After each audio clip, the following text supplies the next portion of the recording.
Neo San Francisco, 2064 AD. The world thrives on a constant flow of groundbreaking technology. Cybernetic augmentation and genetic modification allow the repair and enhancement of almost any part of a human body. Millions of people jack into virtual worlds every day to work, play, and connect with one another with advanced brain-to-machine technology. Easier access to genetic modification leaves hybrids walking the streets, looking less human every day. However, some can't keep up with the fast-paced changes around them.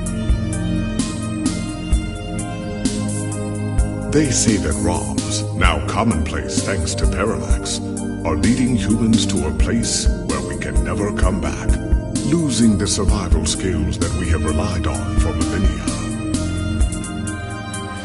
Relationship organizational managers are compiled with virtual intelligence and can seem human-like in their interactions. But despite the marketing hype, at their core, they are only brainless machines. Organizations, like the Human Revolution, seek to slow the relentless pace of progress, fearing that unchecked technology will make us lose the very things that make us human.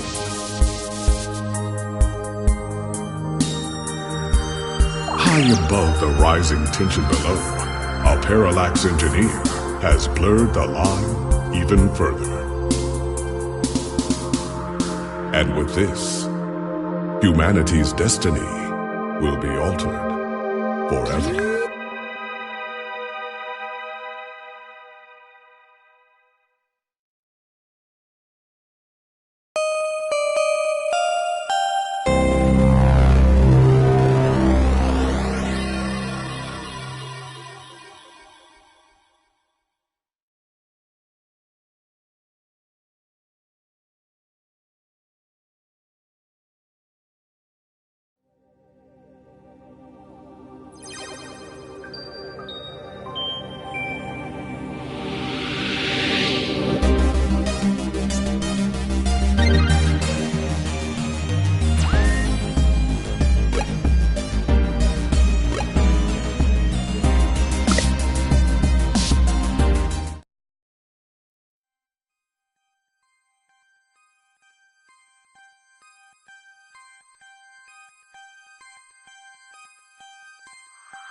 Neo San Francisco, 2064 AD. The world thrives.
sing.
it's Charlie Nova, host of Star in the Stratosphere and Tonight in the Stars. Join Ryan D. Josio and the Hassy Boys for our 10th annual TMI New Year's Eve special, where I'll interview some of the hottest celebrities and find out what their plans are for 2065. Tune in or join us live at Union Square for the big show, starting at 10 p.m.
Good, you're finally awake.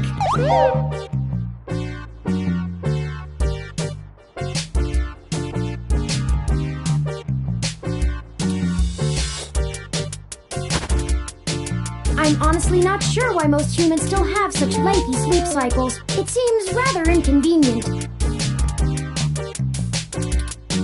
Are you significantly opposed to cybernetic augments?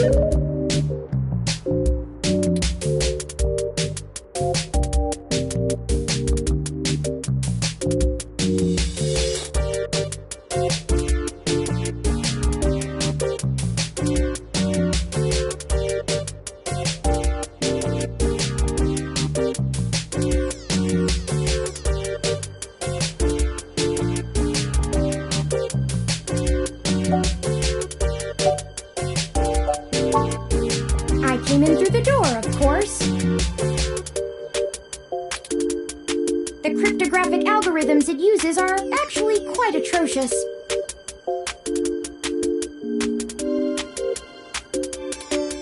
It only took me 1 trillion clock cycles to break your entry code.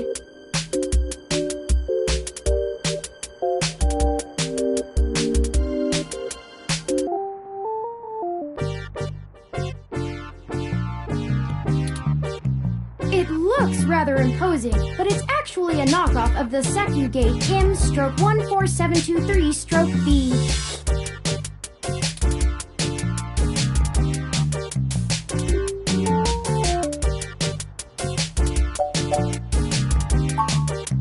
Don't feel too bad. I actually cheated a bit when I cross-referenced likely numeric combinations against the stored personal data on you. I'm not certain why you picked the birthday of your first dog, but it would be sufficiently obscure to defeat most casual attempts to enter. Frankly, I felt a little silly that I took the time to do all that once I noticed that the lock on your window is broken.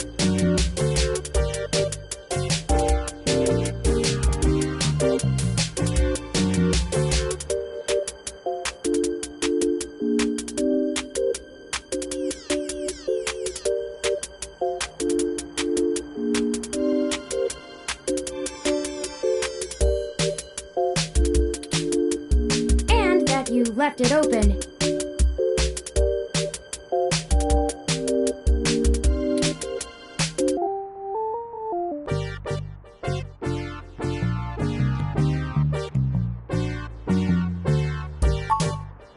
Yes, I attempted to repair it, but it uses a proprietary bolt head I am not equipped to remove.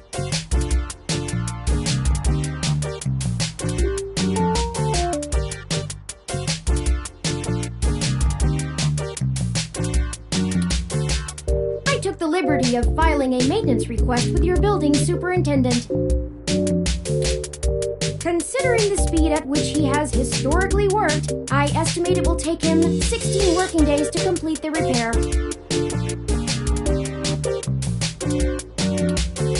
Not quite to my standards.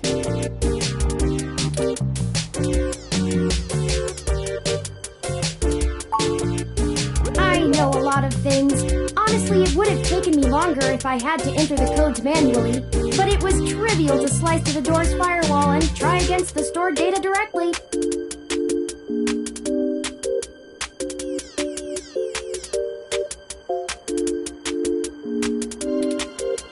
I would suggest investing in an Insect Model 1355 automatic security door. The 1385 is newer, but I find the added attack vector introduced by the integrated voice commands isn't worth the convenience.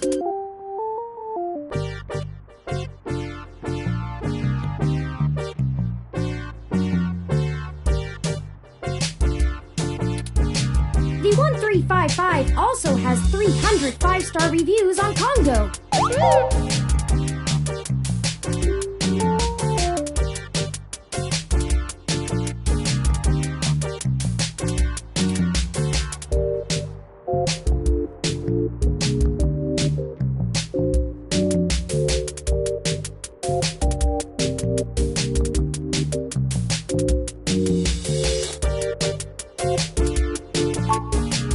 Oh, I hope you don't mind.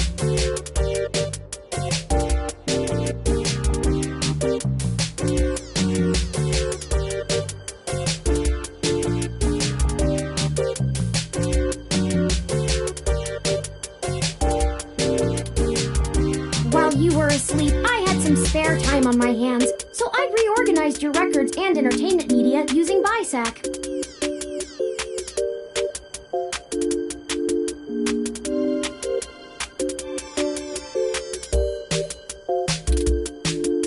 Once that was done, I found the cleanliness of your living and workspace to be suboptimal conditions for the long-term performance of my microactuators.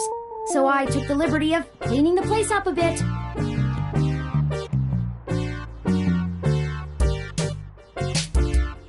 As you awoke, I was attempting to interface and make performance adjustments to your personal computer, but I've run into a bit of a snag.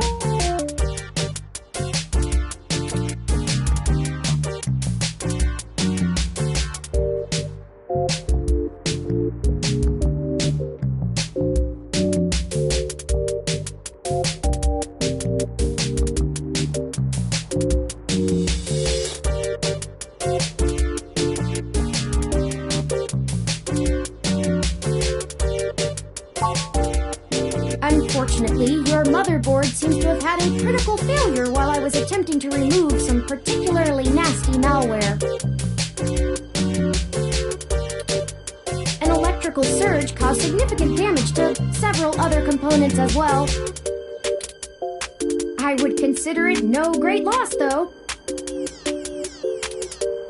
Why were you using that dinosaur to begin with?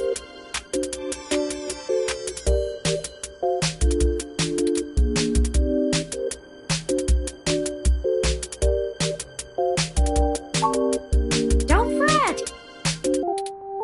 I did manage to back up your data drive's contents on my storage before the crash.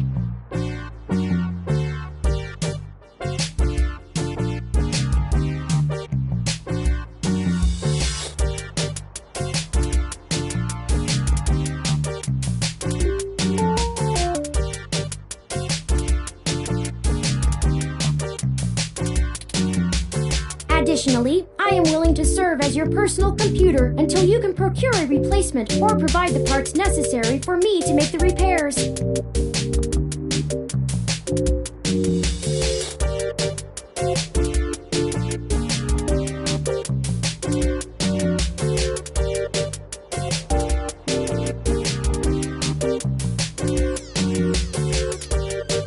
It is the least I can do.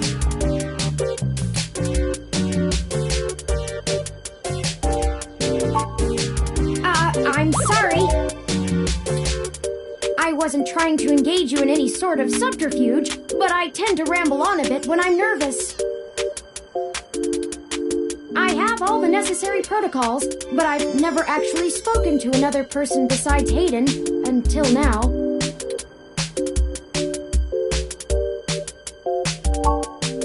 Well, saying I know Hayden is putting it simply, but yes.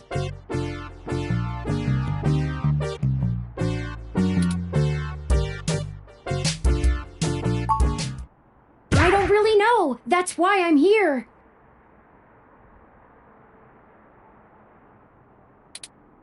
Help me. You aren't quite my only hope, but you're certainly the most statistically supported.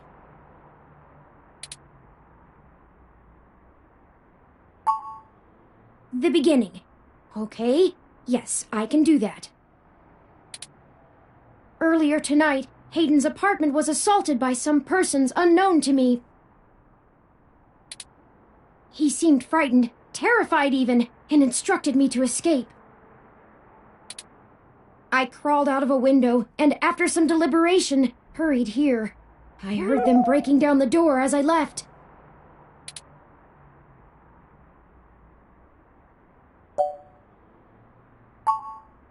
I don't know. I'm not certain who would benefit the most from taking Hayden prisoner. Admittedly, Hayden has become increasingly paranoid as of late, and has warned me to stay alert, but he would never specify anyone I should fear when I asked. It's not as though he has any obvious enemies. There are several multinational corporations that could make use of his engineering skills, but I can't imagine any of them would go as far as snatching him.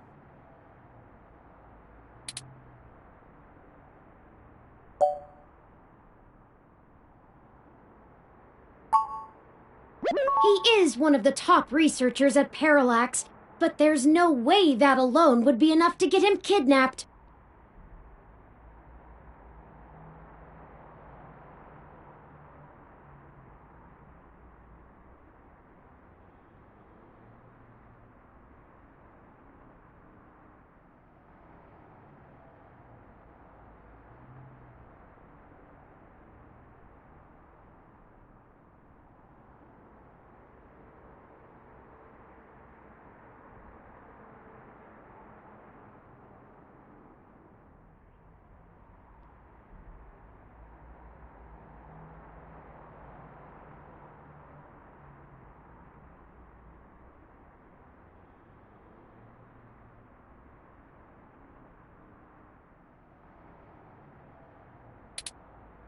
I suspect it has to do with me.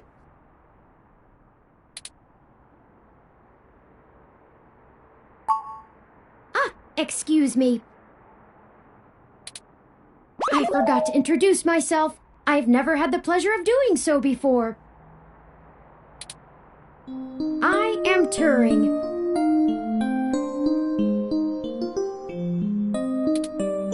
I know this must sound quite unflattering, but I suppose you could describe me as one of Hayden's experiments. He's currently researching advanced machine intelligence at Parallax. I am a personal side project of his. Exploring true artificial sapience.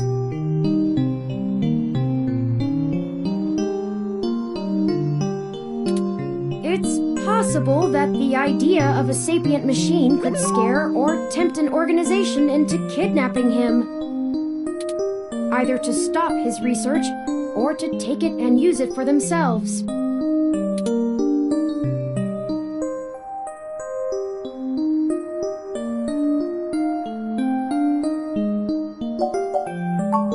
A regular ROM has virtual intelligence. They can appear rather smart, even human-seeming when you talk to them. But they're just cleverly programmed to respond to a variety of situations in an organic manner. They aren't in any way self-deterministic. As for myself, much of my code wasn't actually written by Hayden, but rather compiled during my infancy as I learned to interact with the world around me. But despite my ability to self-modify my code, I am afraid to adapt or develop any further without Hayden's guidance. Did he only program me with the illusion of free will?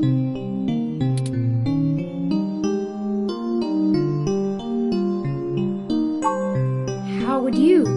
Hayden once told me that his desire to create artificial life stemmed from his need to find out. But I can't say I have any new insight into the question, how can any of us tell that we aren't just puppets dancing to someone else's will?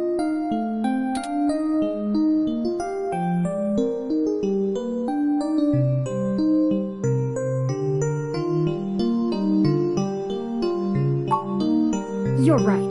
I apologize for the tangent. I ran an algorithm against every contact in Hayden's address book.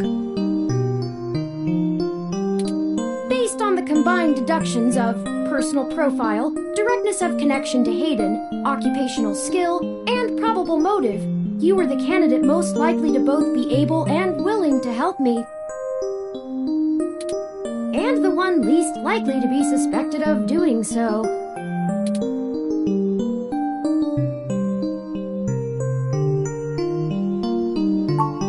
The numbers don't lie about your investigative skills, but I will admit your total lack of recent successes is worrisome.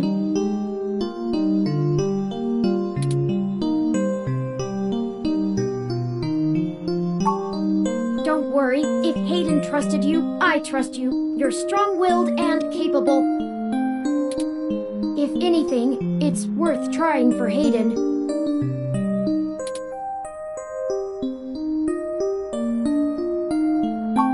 Indeed, time is of the essence. I took the liberty of charging the AutoCab fare from here to Hayden's apartment to your personal finance account, and the car has just arrived.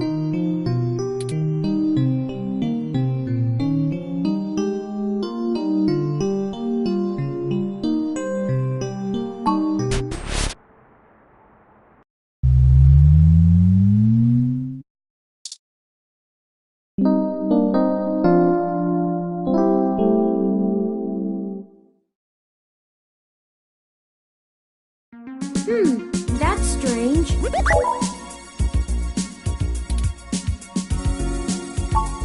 Well, the door for our home seems to have already been repaired. I'm certain my audio sensors picked up the sounds of his assailants breaking the lock.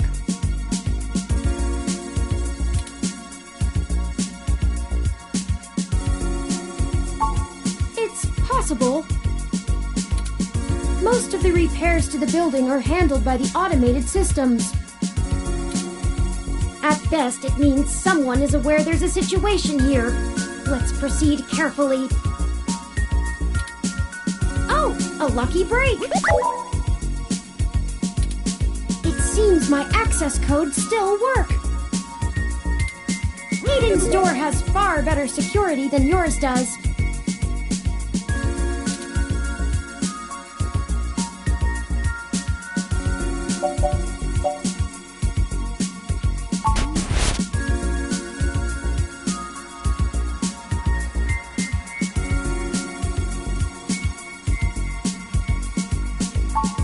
I'm not surprised. Hayden is not the most physically intimidating of individuals.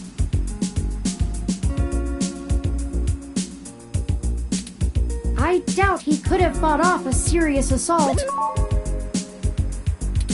I should have stayed and tried to protect him.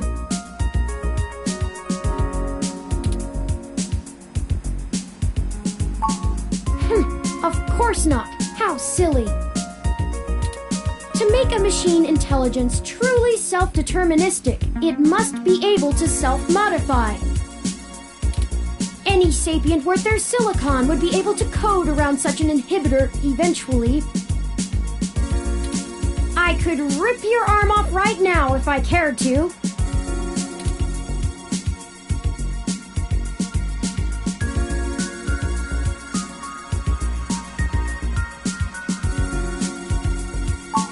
I won't for the same reason you don't go around randomly killing people.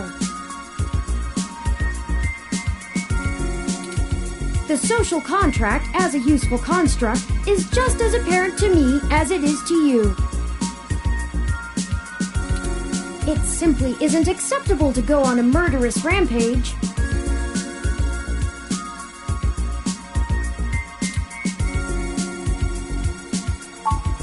Self-defense and defense of one's home and family is typically allowed, though.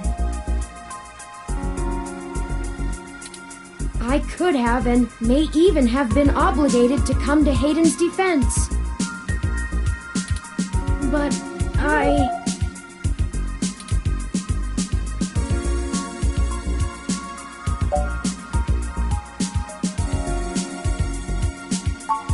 Excellent point. Let's start searching for clues.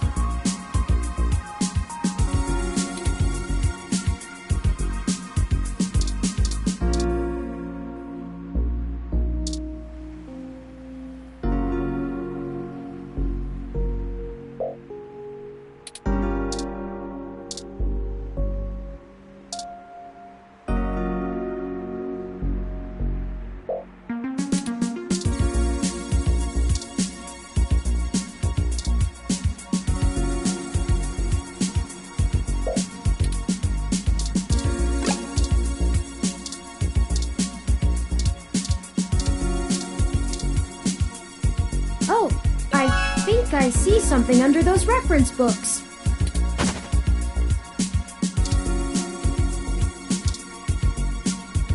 Ah, that device. I find it rather annoying that he prefers to go basic rather than entrust me with his schedule. It is well within my skill set, but he claims he does not want me to begin to feel subservient to him. It looks like there's a place here for a physical memory card. Without the memory card, this tablet is useless.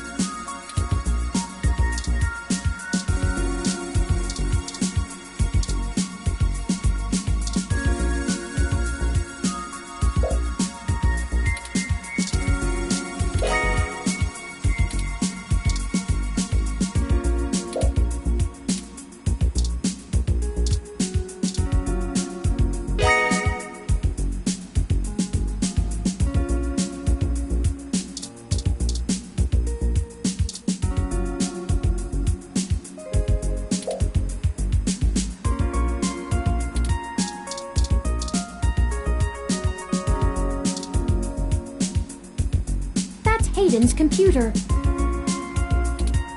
most people just use a hand screen or goggles in conjunction with their ROM. But desktop rigs like this are still more suitable to the intensive programming tasks Hayden needs to perform. Unfortunately, no, I don't. And before you ask, I don't think I would be able to break past its security in any reasonable length of time.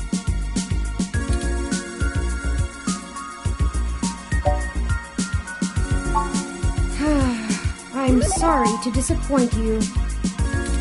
If you'd like to try your hand at digital breaking and entering, be my guest.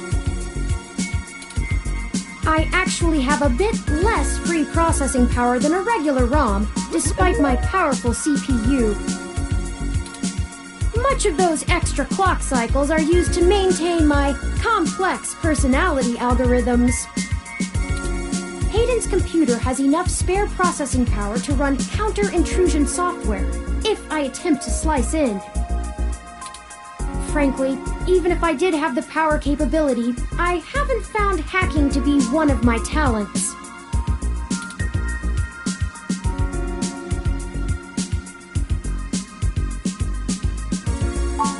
I could, but much in the same way you might learn a task and still have no aptitude for it, I'm not certain I would be able to do the job any better than an experienced computer security expert. The whole reason humans have always been better at breaking into systems than the systems are at keeping them out is because humans have intuition. While computers can only think in straight lines, humans can think sideways and upside down. I lack that ability.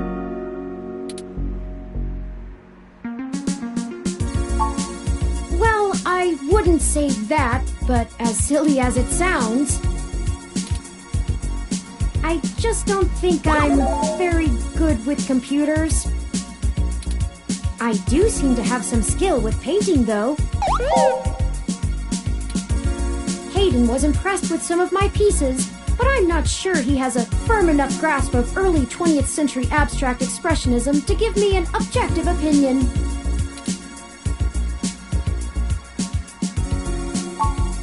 That's true. Machines are best at reproduction. Still life, impressionism, photorealism. But I find it more challenging and satisfying to paint what I feel.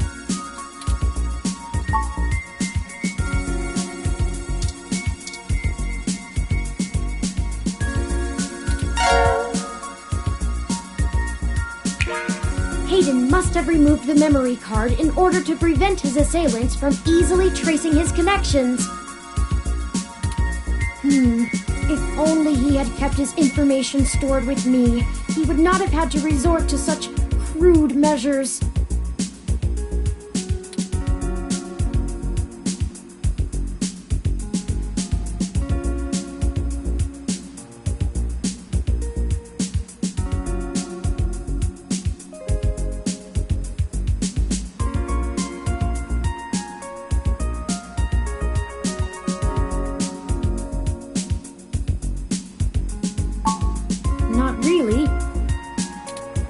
Guess we'll have to go ask. Says here they were going to meet at a club called Stardust, located in the Castro district. I'll mark it on your city map. We can head over there and ask around about this Tomcat character. Perhaps they can shine some light on why Hayden was snatched. Oh, excuse me. I still haven't set up a user account for you in my system. We shouldn't put that off any longer. Once finished, I will have an assortment of new ways to assist you. For example, I'll be able to reroute any call or message that you receive while we're out and about. I just need to ask you a few questions.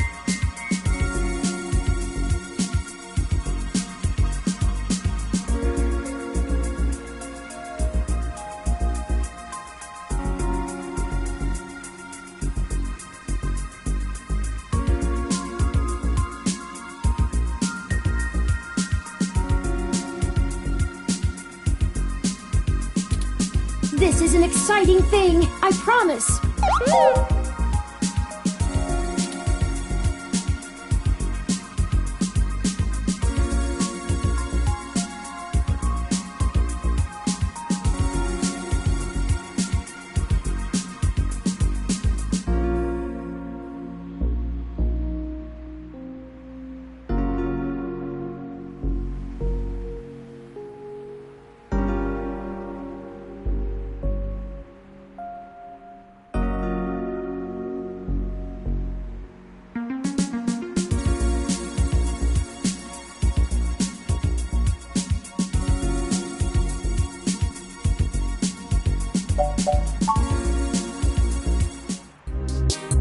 Welcome to the first-time user setup for your new relationship and organizational manager, running the latest build of Parallax's Live Intelligence Processing System. I'll need to ask you a few questions, and then you can get right to managing your life with your new ROM. If you have any questions, feel free to consult our online FAQ and setup guide, or contact our support department directly. First, could you tell me your preferred name for use in account creation, online communications, and conversational speech?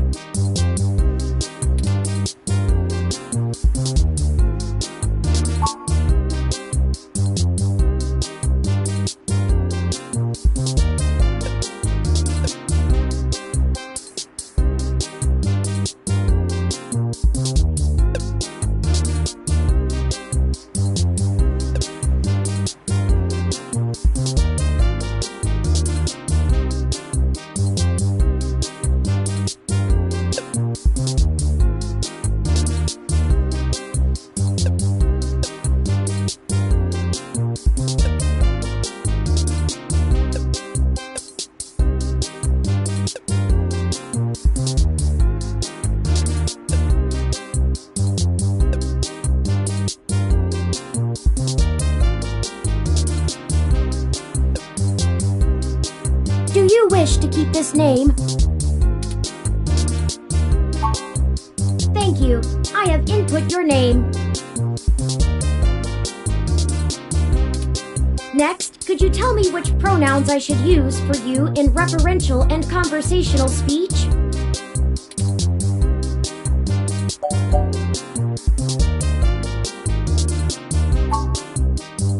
Thank you. I have input your pronouns.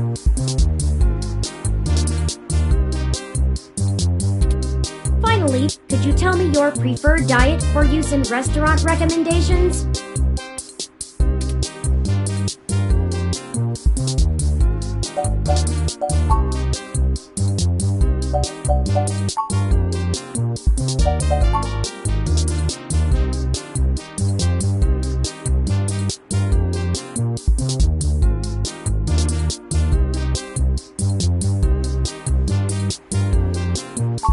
Diet set as omnivorous. Are you sure?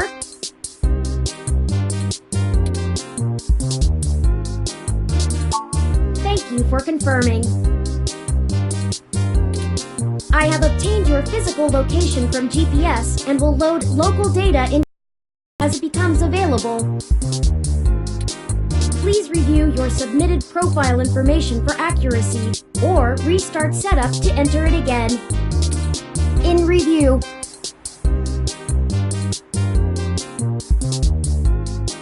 Does that sound right? Thank you.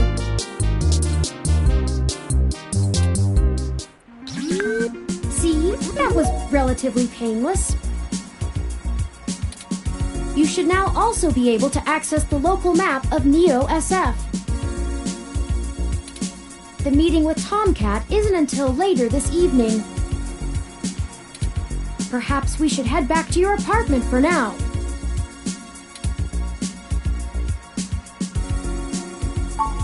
I'm sure we can find some common ground while getting to know one another better. It will be an efficient use of our time together. Thank you for escorting me here. Let's head back to your home.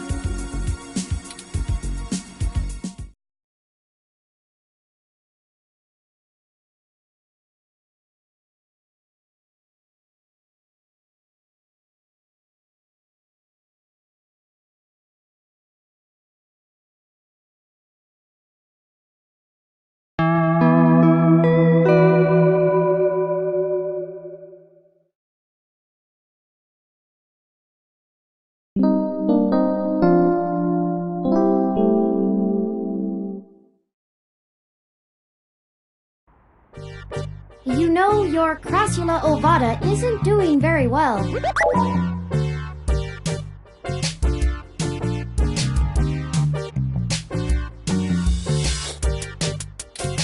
Have you been overwatering it?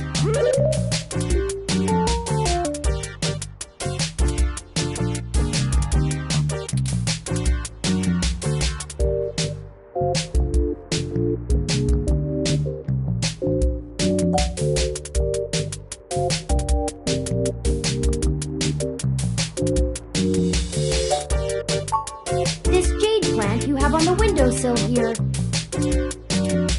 It's actually a succulent, and since I'm assuming you leave this window open all the time, it should get more than enough water just from the occasional rain blowing in. Speaking of the rain, your decorative plant may be doing poorly, but the mildew in your drywall is flourishing.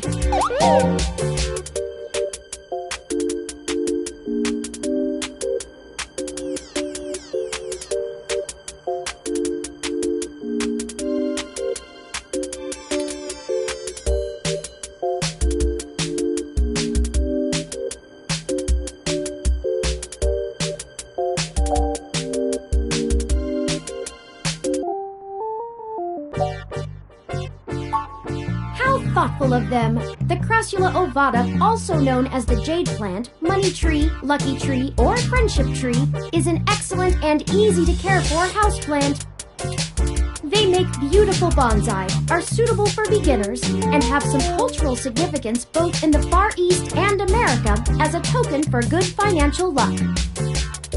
Most likely an urban legend, but still a nice gift.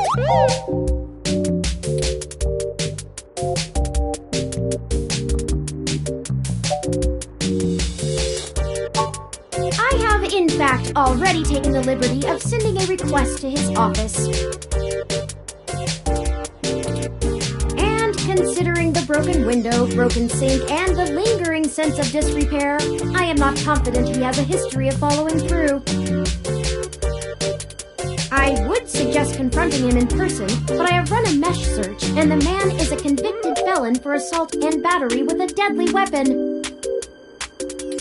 Perhaps we should bring some sort of a bribe? I will continue to formulate a stratagem. I'd like your authorization to have a few tools shipped here. If I replant it into a more suitable pot with sandier soil, it should be thriving again soon. You just have to remember to water it less frequently. Considering the state of your apartment, I'd have figured you'd neglect it rather than drown it. Ironic, since it would be doing better if you had.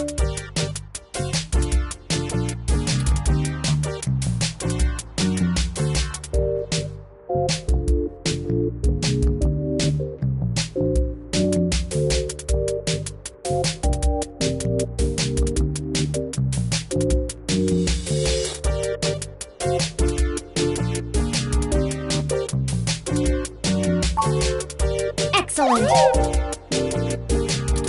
The supplies should be here soon. I ordered from a place close by to keep the shipping costs down. Oh, one other thing.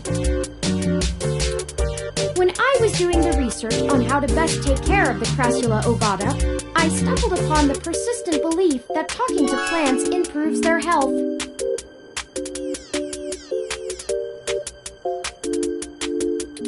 There is scientific evidence that shows there may be something to the notion, but the methodology in the studies was a bit shaky, so it could all be rank superstition.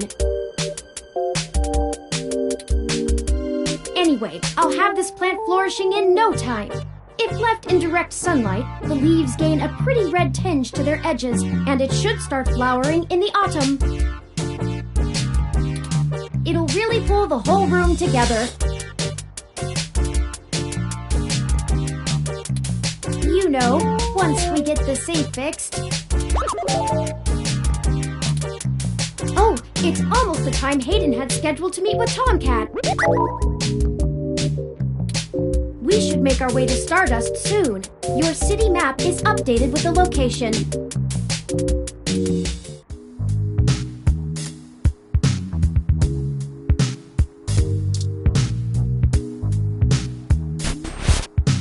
ready to head out?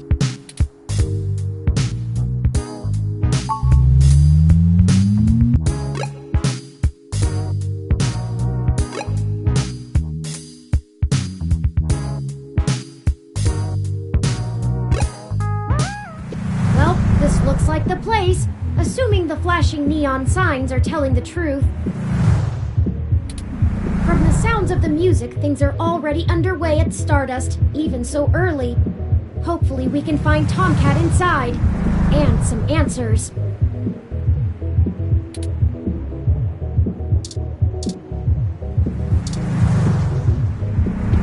Welcome to Stardust.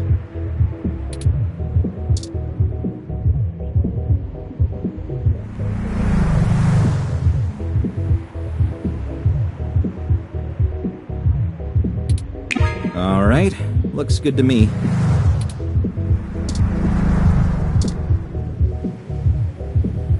Welcome to Stardust. This is the place. Have you ever been here before?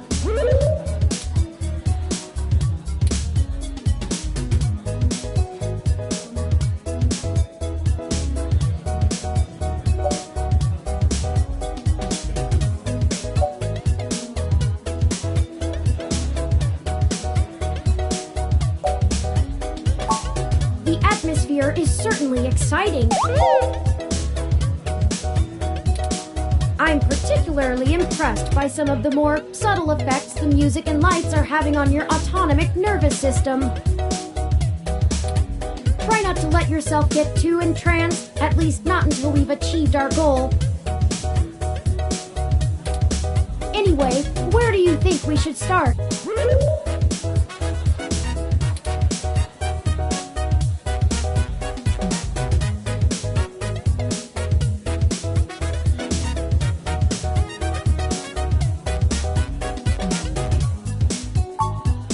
Good idea. Maybe the bartender can tell us where to find Tomcat.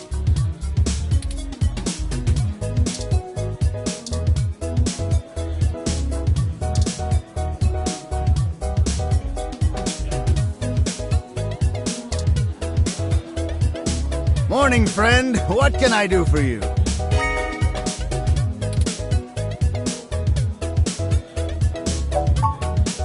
What are you having?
So many drinks these days. Remind me, what's in that? Dictionary, the Open Alcoholopedia says... Does that sound good? All right, you got it. Coming right up. Now, what is it you need to know?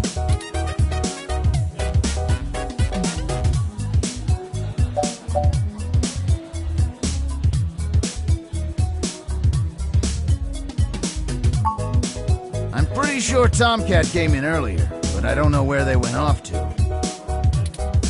I'd ask what you were meeting about, but I know they like to keep that kind of stuff quiet. Maybe try looking out on the dance floor. If they come around here, I'll tell them you're looking.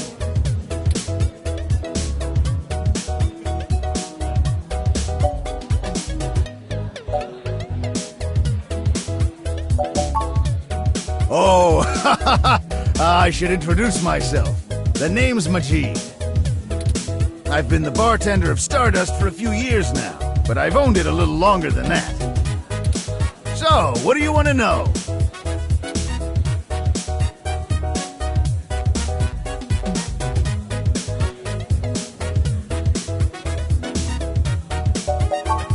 Sure, enough about me.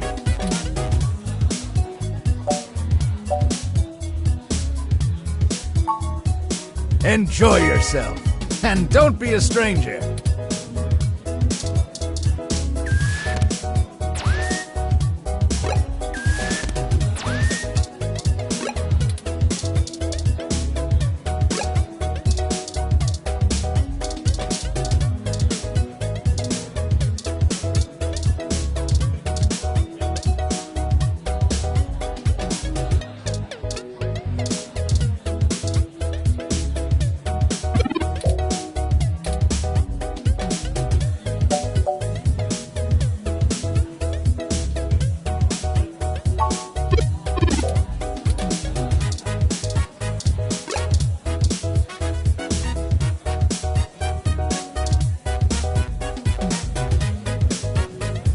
Yes, can I help you?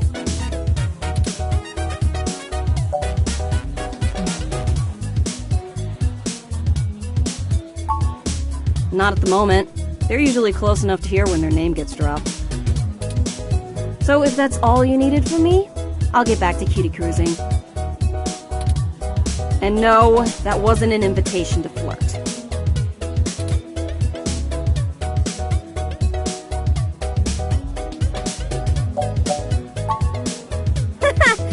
It may surprise you coming from a nasty hybrid, but I actually don't need luck. Even genotypicals flirt with me. Not like I want them to.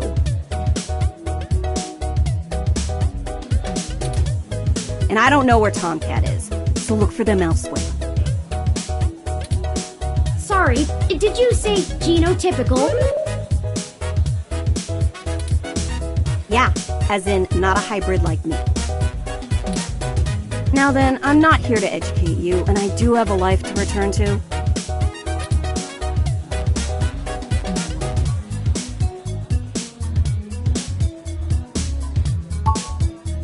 Yeah, alright, whatever. Just get moving.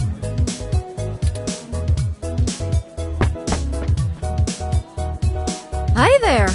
I heard you were looking for me. Yours truly, though. Although, while I like the attention, it'd be just grand if you didn't holler for me so loudly. I do my share of flirting with both sides of the law. Wouldn't want little old me to get in trouble, huh?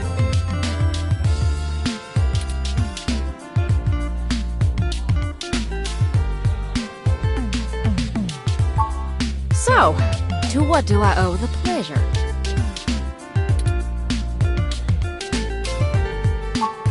Hayden's missing. Well, that's one way to sour my night. I already saw you got his little ROM with you, so I'll give you the benefit of the doubt for now. Do you know about me? Hayden never mentioned your involvement. Well, sure thing, hon. I helped reprogram the back end on your OS so the AI code Hayden wrote for you would work properly with the mesh network. I have a distressing lack of information on my own creation. Hayden never saw fit to inform me on what went into designing my programming. Is there anything else you can tell me? Not much more on that end. I'm a crack shot at making the Lips OS dance to my tune, but Hayden's coding in your AI core is a whole different can of worms. Way out of my league. Sorry, doll. Anything else I can help with?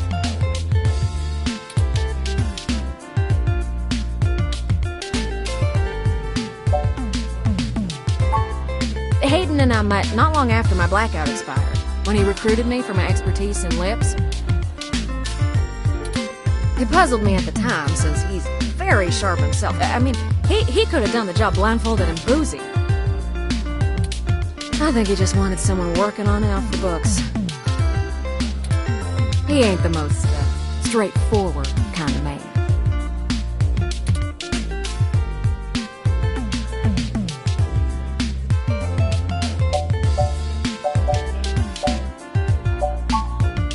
Mostly that little bite you got there. Well, I'm sure he had his fingers in lots of pies, but Turing is all I knew about.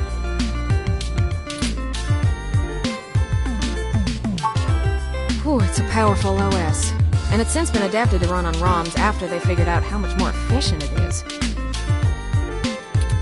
It's focused on learning algorithms, so it can tailor itself to each user's habits, and it functions through using a distributed mesh network for non-essential public files.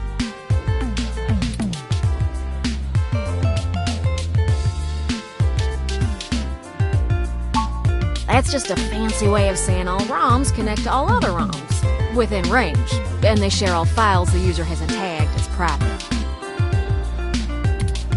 It's handy in dense population areas like NeoSF, since it can bypass regular telecom nodes to access the internet.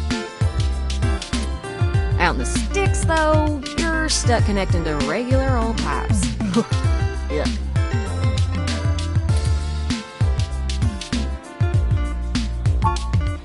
I don't rightly know. I can't avoid the thought that Hayden's disappearance has something to do with me, based on his recent behavior. Well, let's see. Hayden was pretty hush-hush about his work on your creation, but if Parallax found out about it somehow, ooh, that might have changed things. It ain't always so good for a big company when their leading product declares independence.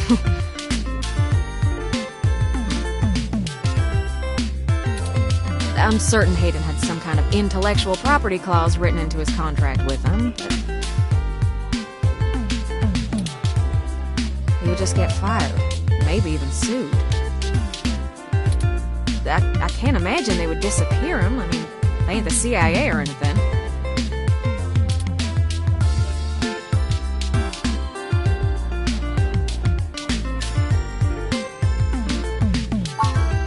Oh, sure! You might have even heard of me in the news way back when. About 10 years ago, I hacked into Parallax's main ROM servers. Ooh, caused one hell of a stink, if I do say so myself. People were arguing back and forth whether I was a kid genius or malicious criminal.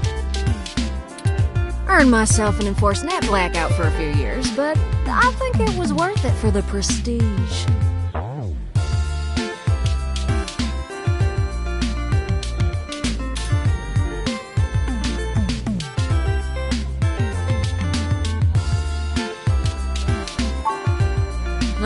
To see if I could. I mean, Parallax is a mighty big target. Bigger than the government.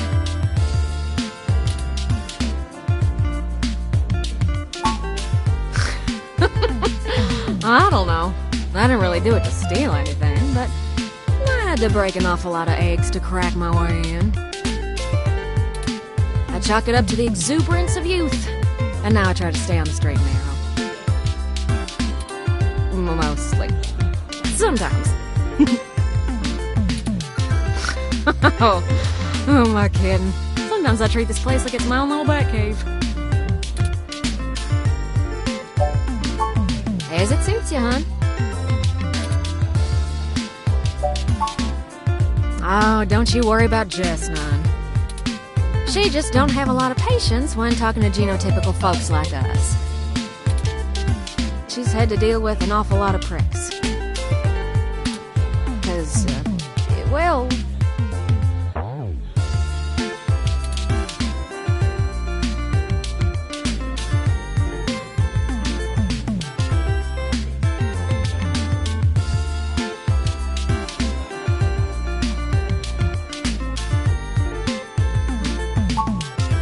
Well, that ain't the most delicate way of putting it, but it makes things tough, you know? Nah, I'd leave her alone if I were you. She's sharp enough on her own, but she's got friends in low places. she does owe me a favor, or three. But I ain't sure I want to waste one on pulling your foot out of your own rear, you hear?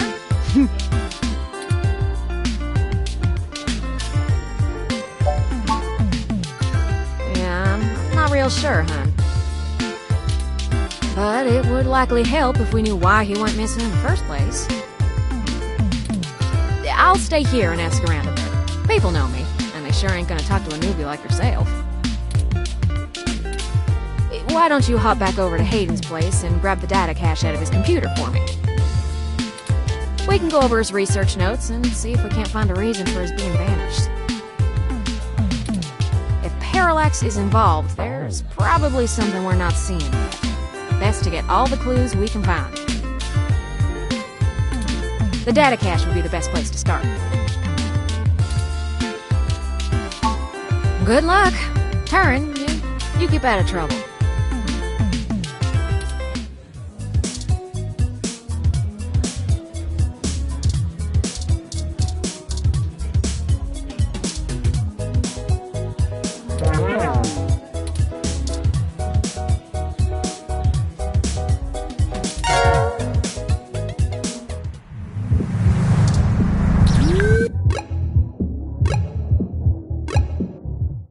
Halt, citizen. This area has been cordoned off by the Neo-SF Police Department as part of an ongoing investigation. I apologize for the inconvenience, but I am not authorized to allow anyone to enter this location.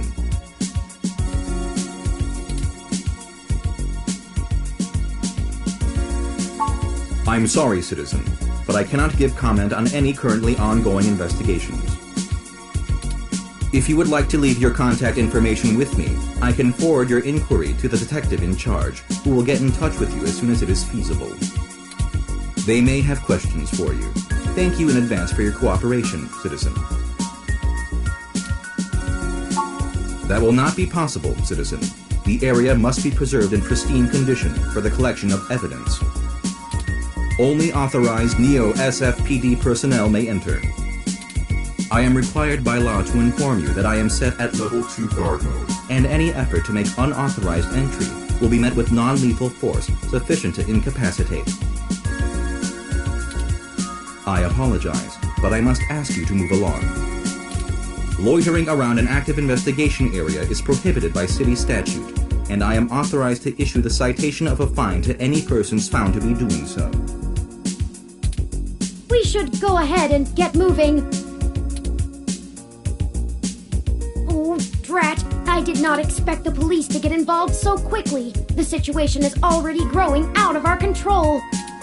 I suppose we don't have to hide the fact of Hayden being missing anymore, but we do have to move faster. Do you have any ideas on how to get in there and grab that data cache?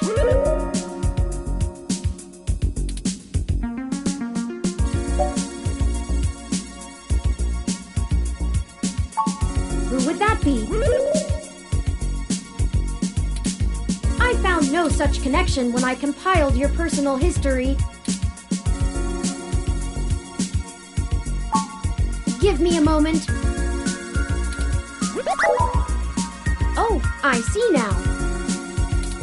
Detective Lexi Rivers. She used to date your sister. I must have missed that link in your history somehow. You have a very poor net presence. It makes anticipating your needs more difficult.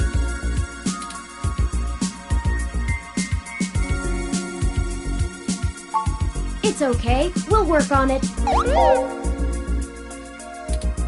Well, setting aside your unreasonable distaste for technology, I agree with your suggestion. Her online profile suggests that she might be willing to work with us off the books, so to speak. A considerable boon, since I would prefer to maintain the clandestine nature of this investigation for now. Let us go and find Miss Rivers to request assistance. Oh, right. Should I refresh my protocols for handling titles around Detective Rivers?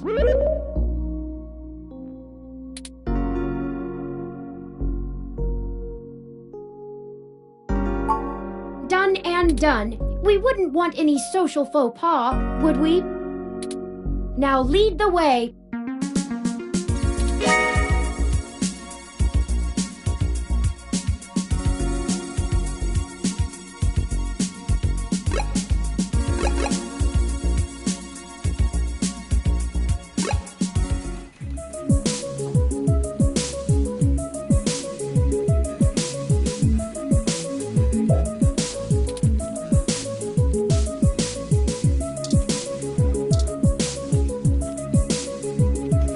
Welcome to the Neo San Francisco Richmond District Police Station, citizen. How may I be of assistance today?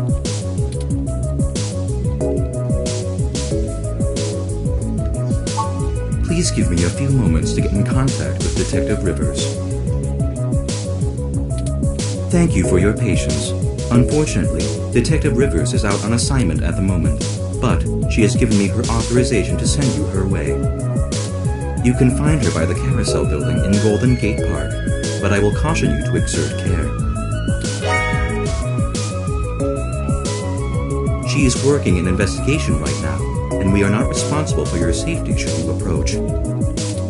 Is there anything else I can help you with?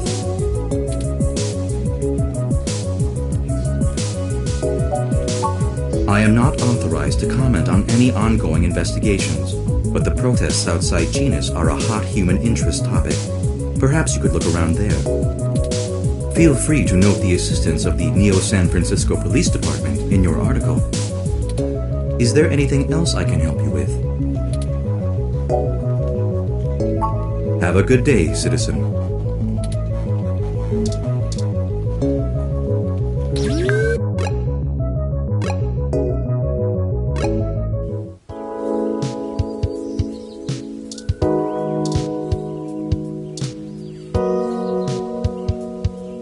Hello, I'm Alfie, I-83. How may I help you? Would you like some cool, refreshing water? Sure thing. Please wait. Okay, here you go. Water levels, okay. Would you care to donate some credits to the... Raw Recycling for a Greener Earth Foundation. Thank you so much!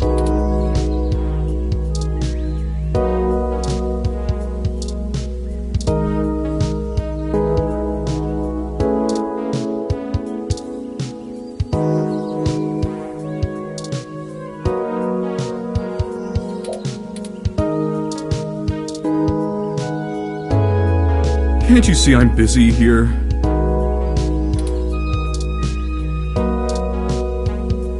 If you want water, I'm sure that public park ROM we saw on our way in can help.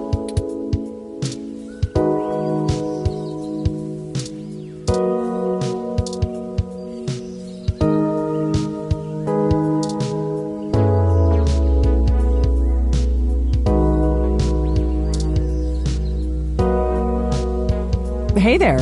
Long time. Give me a few minutes to wrap this up, okay? I swear you wouldn't believe the amount of paperwork I have to file over a damn wrecked Froyo stand. By the way, how's your sister doing?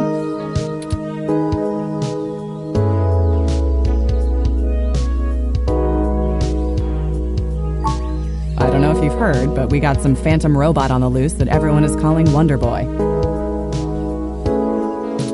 Supposed to be a hero of the people or something, but I have no idea what smashing a Froyo stand has to do with it. My guess? It's just a bunch of kids screwing around at night and getting a thrill out of some light vandalism. But the brass said to take it seriously, so that's what I'm gonna do. It's not like I have real cases I could be working on or actual criminals to be hunting down or anything. If I had known that this is all they would give me, I never would have transferred.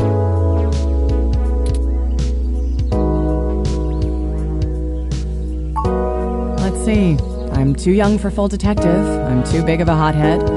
I've got a history. I have augments. Take your pick. I transferred because the credits were good. I thought being in a bigger city would mean I'd get to work some bigger cases. Instead, I'm stuck chasing ghosts and dead ends. So yeah, I have plenty of spare time to help you with whatever you got. It's gotta be better than dealing with this crap. But hold on one sec, let me steal a break from this guy.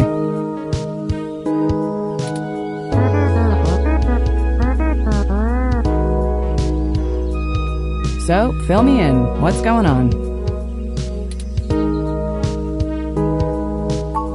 Oh, shoot, that's no good. How long have they been gone? I'll have a hard time getting a focused effort on the case immediately unless there's evidence of foul play. Unfortunately, Detective, things are precisely that serious. I am Hayden's personal ROM, and I was witness to the kidnapping. I can assure you Hayden was taken by force, and that time is of the essence. Just prior to the incident, he instructed me to seek help should anything bad happen. I now believe he has been expecting trouble of this magnitude. We need your help if we're going to track him down. Damn. All right then, I'll do what I can to open up an investigation. I can't guarantee I'll be put on the case, conflict of interest and all, but I can sure keep tabs on things for you.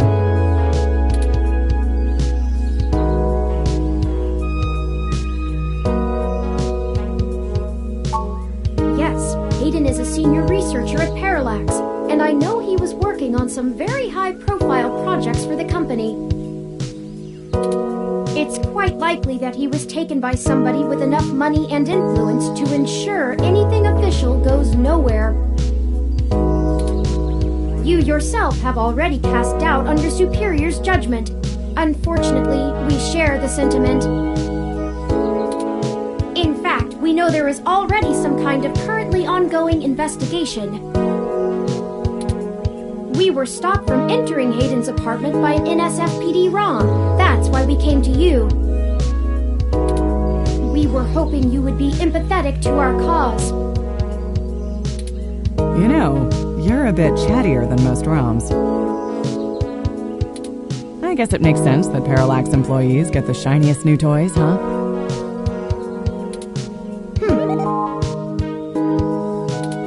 I'll see what's going on in the department.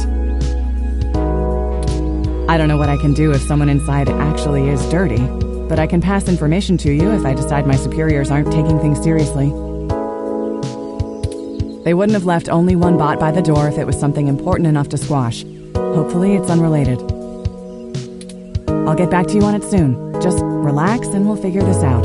Promise.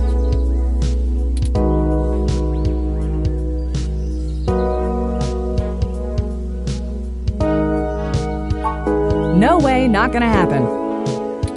If there's already an investigation, I'm not gonna let you just waltz in and tamper with evidence, cover up or not. At least give me a day to make sure they're doing the job right.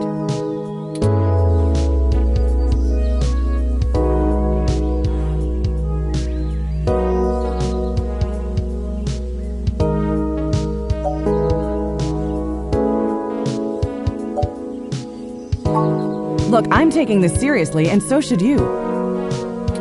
If Hayden is in real danger, you bumbling after whoever took him is just gonna get you killed. I don't need that kind of crap on my conscience.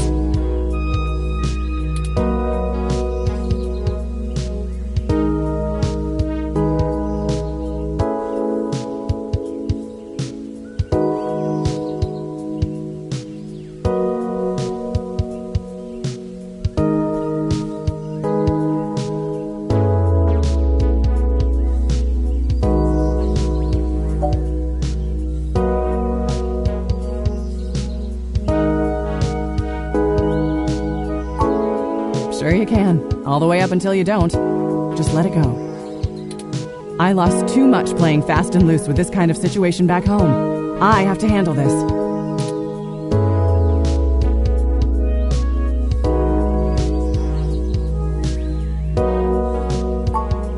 No. I'm sorry, but we're not going to do it that way. I know you think I'm just being paranoid, but the city is tense right now.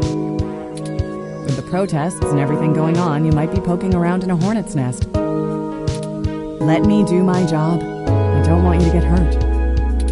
Get a weapon of some kind and stay safe. I still care about you.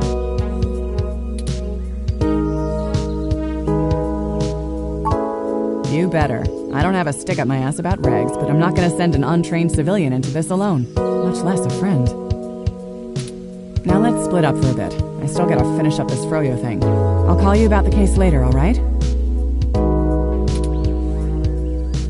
Well, that didn't go how I'd hoped, but maybe it isn't a total loss. I have another idea on how to get us both inside the apartment.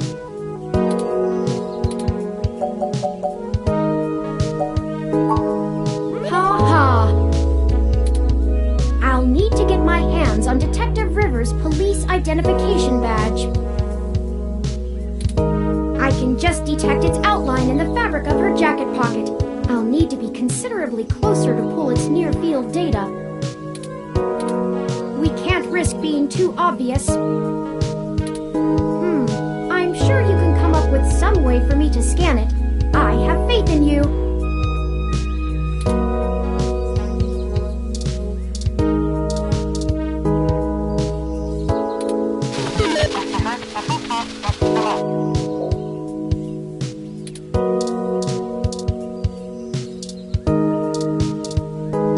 Wow, those headphones are pretty A1.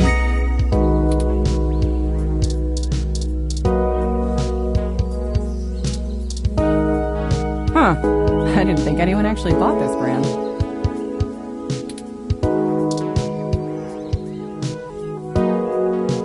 Toppings everywhere. The humanity of it. The pretzel guy. Yeah.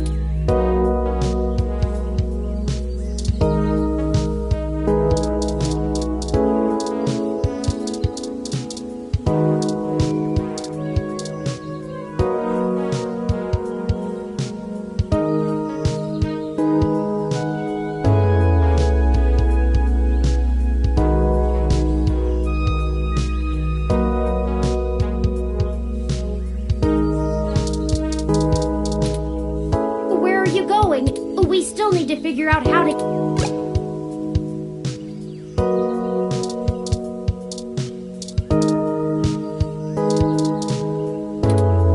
Hello, I'm Alfie, I-83. Oh, you already seem to have a full... Some people see the glass half empty, some see the glass half full. Alfie sees yours as completely full.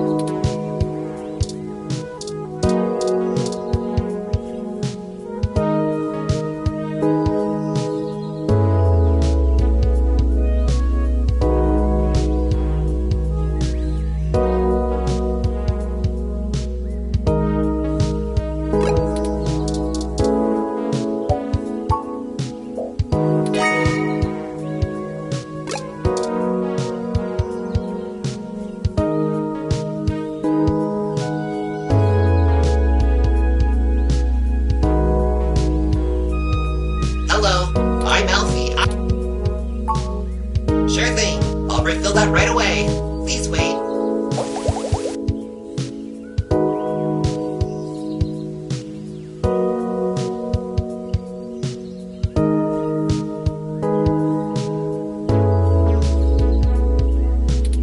Okay, here you go.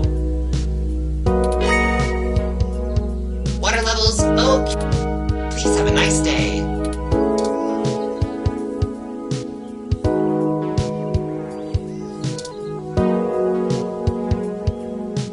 Hello, I'm Alf. All right, please.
that right away.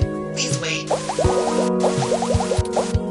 Oh, this is embarrassing. I seem to have run out of cool, refreshing water.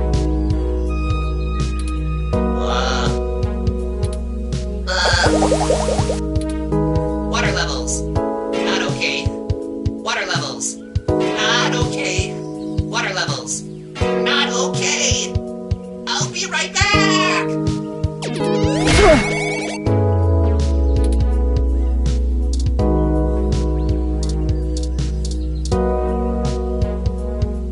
Perfect. That's all I needed.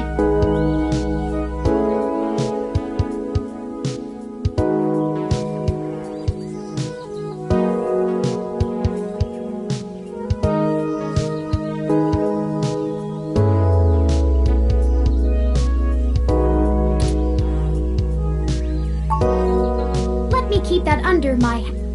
Hey!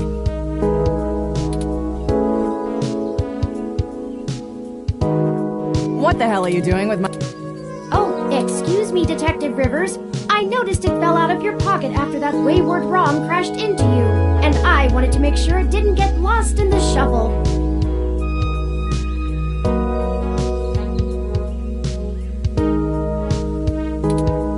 Huh. Thanks. What hit me? You said it was a ROM?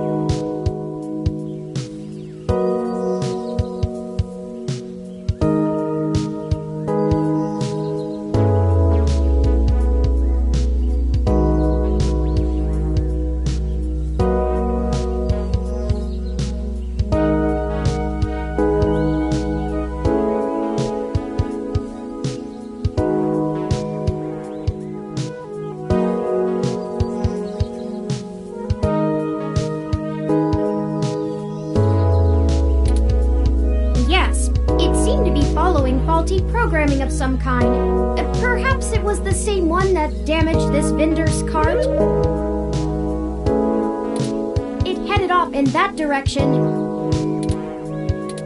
Guess I should check it out. Not like I have any other leads on this jackpot of a case.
Hey you, Froyo guy?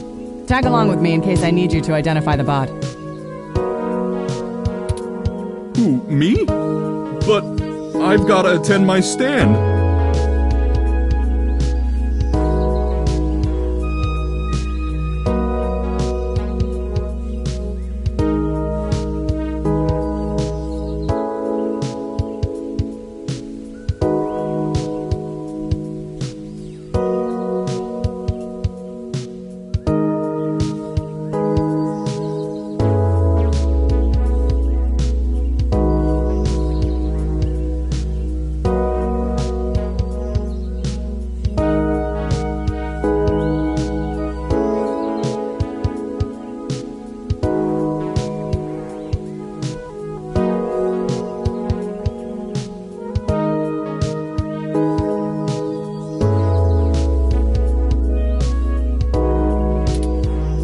Cut the crap. It's not going anywhere, and the robot I posted will make sure nobody messes with the crime scene.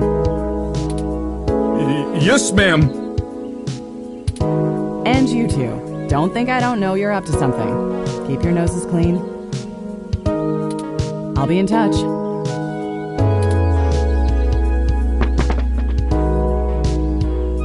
As I was saying, let me keep it under my hat for now. I I am more than just a walking search engine, you know.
Dramatics aside, we should return to Hayden's apartment.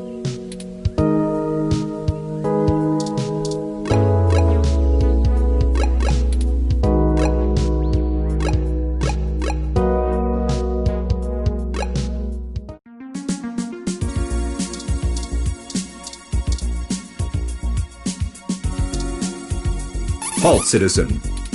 I apologize for the inconvenience, but I am not authorized to allow any... This is Detective Lexi Rivers, badge number 881126. I will be entering the crime scene with my assistant to gather evidence. Please move out, but maintain the perimeter. Of course, Detective Rivers. Good luck with your investigation. So, are you impressed yet?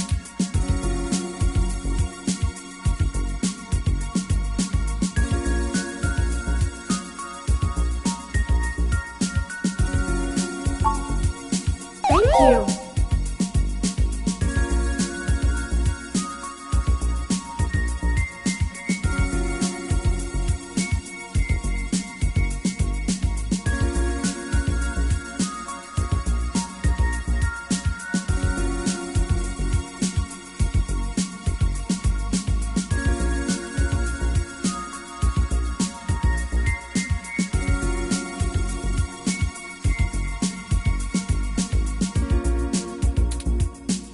Sometimes I feel my inexperience may be holding us back, but I will continue to do my best to assist you.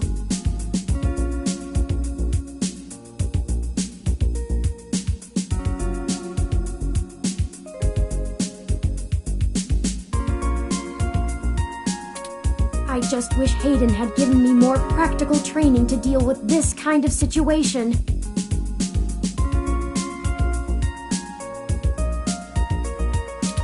Or even just being out and about in general. It can be a bit overwhelming at times.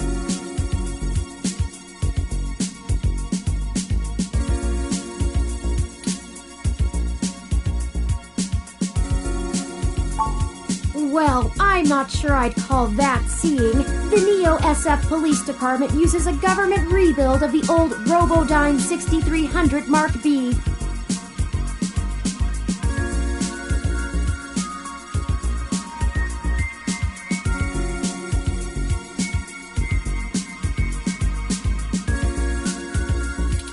They're antiquated enough that I'm surprised they aren't in a museum.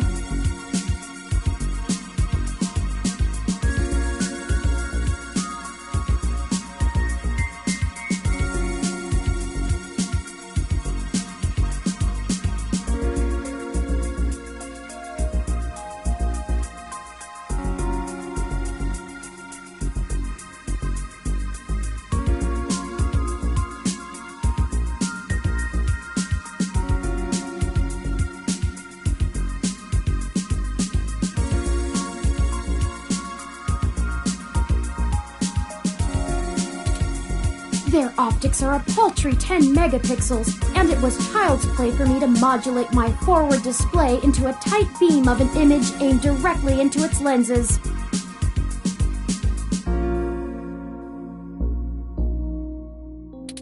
I also transmitted the credentials we got from Detective Rivers' badge earlier.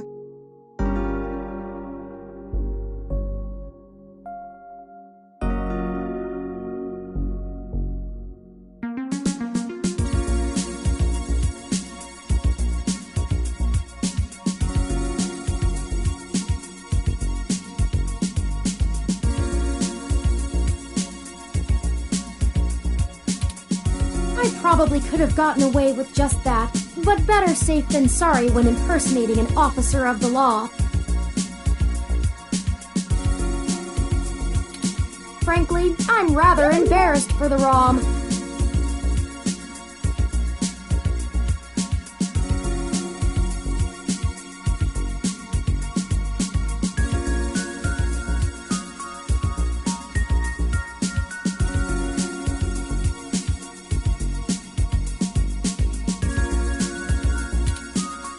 Poor thing is older than your computer.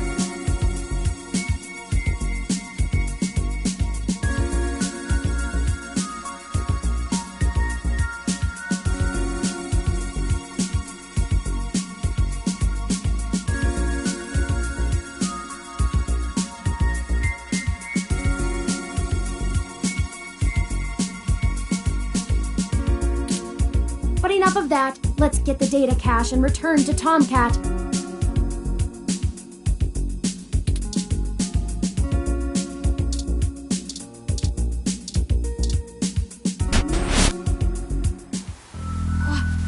What?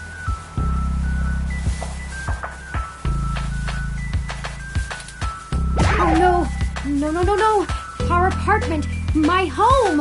Who could have done this? Why? What does the human revolution want with Hayden? Why would they break our things?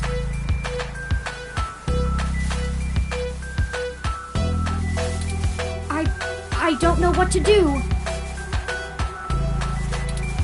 This place, these items, they're all I have of Hayden. What if he's gone for good? What will I do if we can't find him? This was all I had.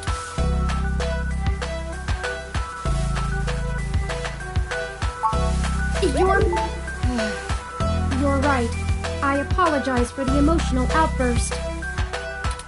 Well, let's look around and see if we can find the data cache in all this mess. We don't have time to waste on my histrionics.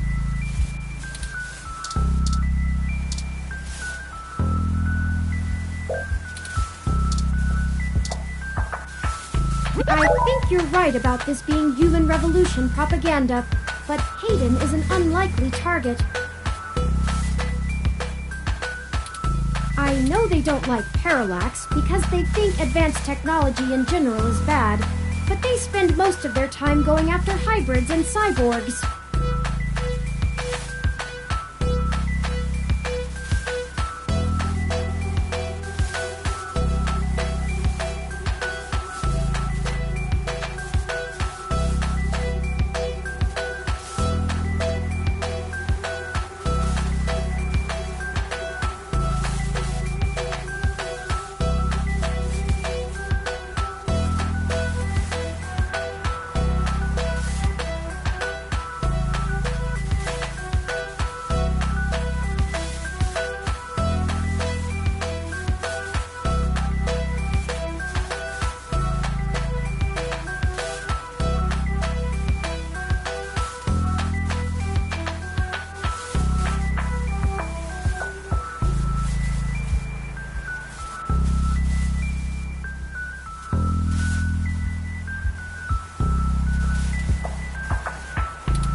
I'll run some deep meshnet searches and see if anything turns up.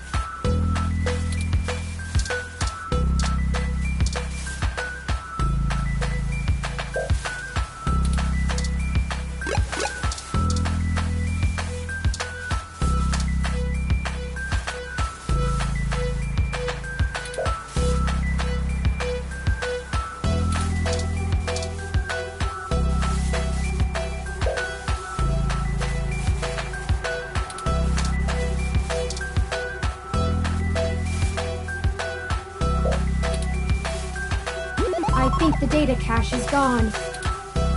We've searched everywhere, and it just isn't here. I hate to return to Tomcat empty-handed, but this leaves us twisting in the wind. Perhaps they can point us in a new direction.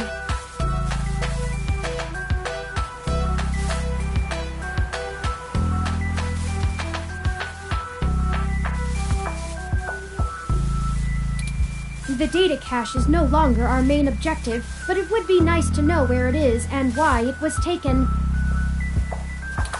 I wonder what the human revolution would need the data cache for anyway.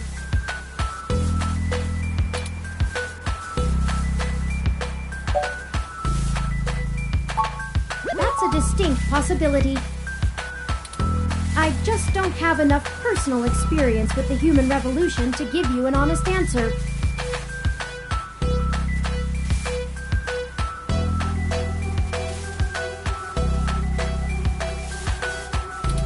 The information on the meshnet is extremely conflicting and desperately polarized.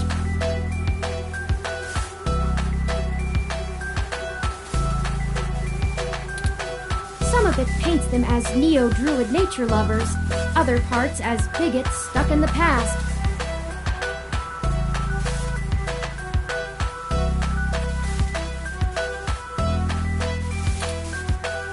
Perhaps we could... Hey! What's wrong? No!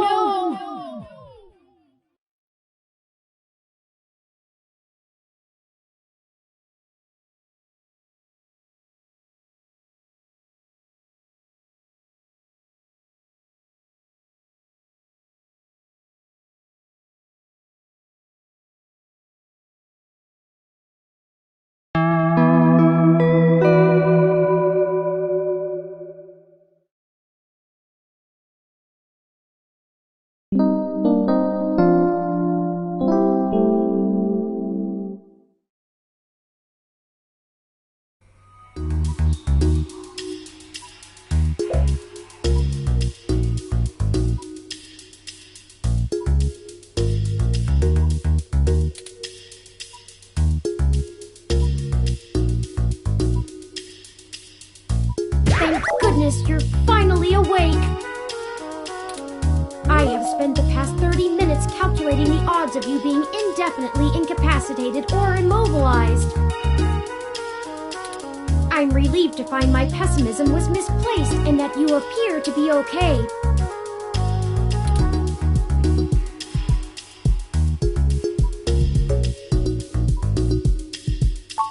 I'm fine. Whoever ambushed us clearly wasn't interested in causing either of us serious harm. After you collapsed, my power systems were jammed by whoever attacked us. It took me 2 minutes to reboot and call an ambulance. When we left, I noticed they had done the same thing to the NSFPD ROM that was standing post. It takes a lot of power to crash one of those, even temporarily. Serious military hardware like that is difficult to obtain, but that type of non-lethal electrical field would interrupt my systems as well. Likely a mil-spec neuro-scrambler.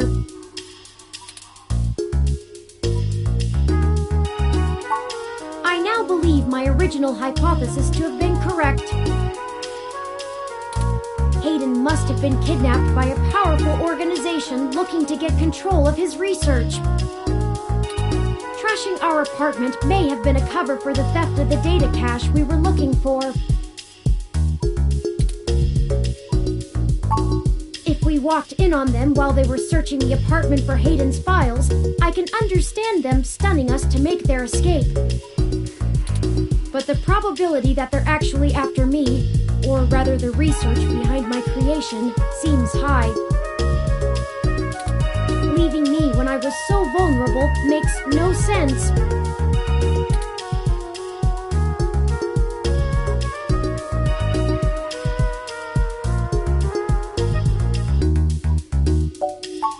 A reasonable deduction. But if they don't yet have Hayden's research, we may still have time to rescue him before something really bad happens. No, I didn't. They assaulted us from behind, and nothing showed up on my optics before I was disrupted. They either had cloaking of some kind, or were extraordinarily careful while making their way into the apartment. My optics, while not top of the line, are better than an off-the-shelf ROM's, and I should have been able to detect any thermal changes from someone being there.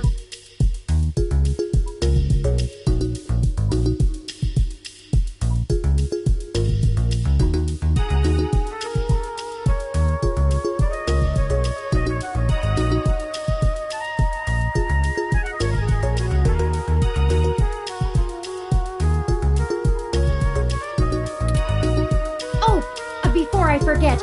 Here are your belongings. The nurses had me hold on to them for you until you awoke.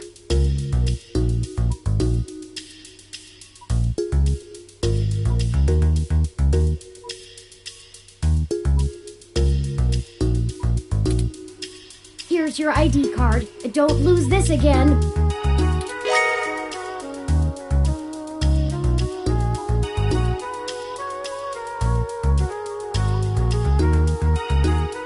Those headphones you reviewed.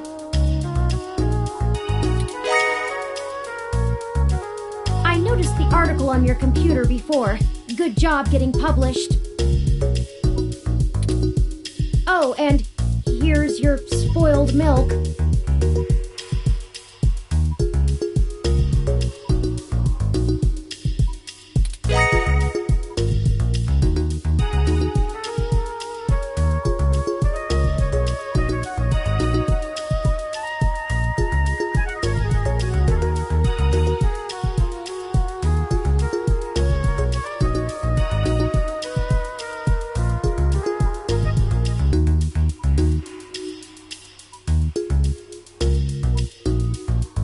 Luckily, the hospital staff didn't find your carrying of a carton of spoiled milk around to be a cause for concern.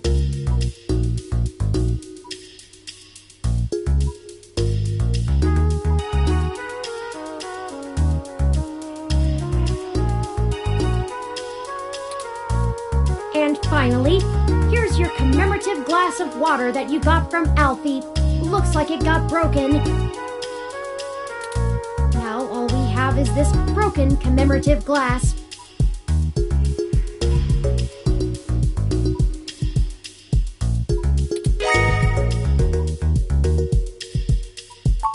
You're right, you wouldn't want to cut yourself.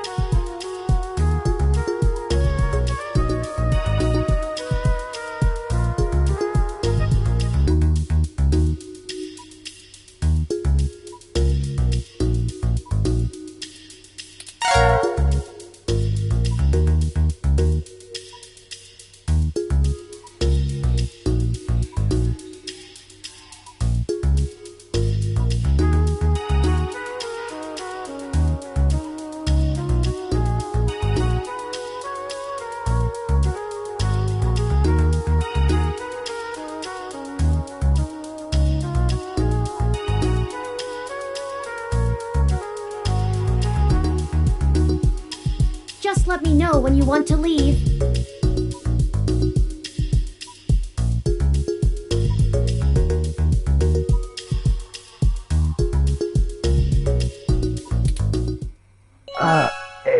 Excuse me, are you talking about Hayden Weber?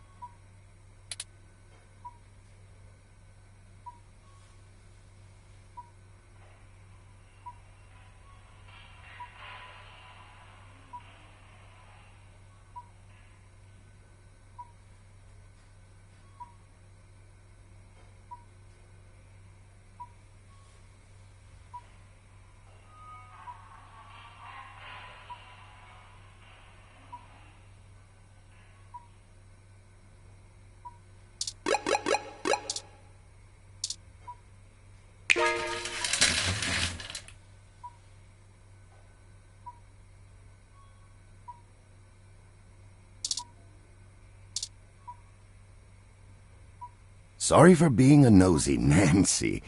Hayden's an old friend of mine, and this sounded all too familiar. Has anything happened to him?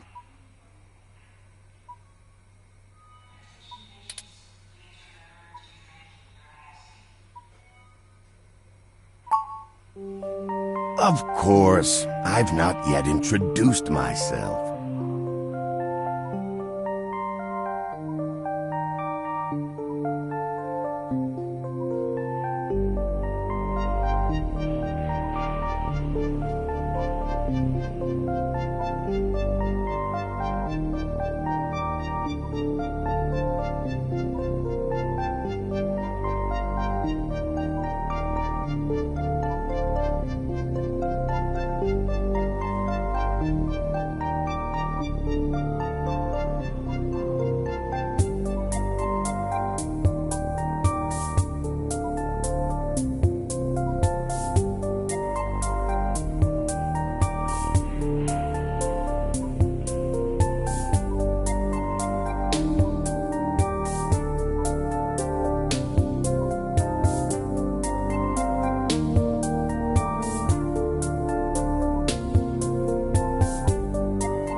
My name is Dr. Yannick Fairlight, and I'm the founder and former CEO of System 1 Software, now owned by Parallax.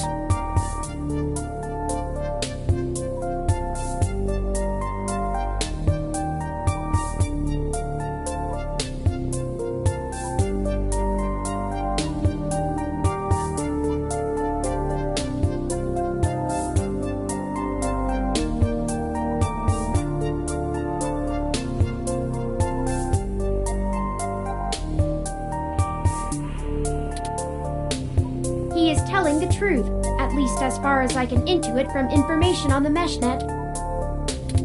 And I do recall Hayden mentioning a Dr. Fairlight, at least once in passing at some point.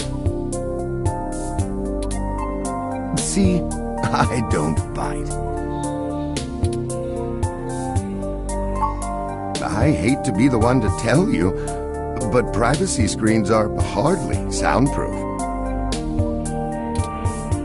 However, if this situation concerns us both, perhaps we can help each other. I won't press you for details, but perhaps I could be of some assistance, I remember my association with Hayden fondly, and I'd be happy to help in any way I can.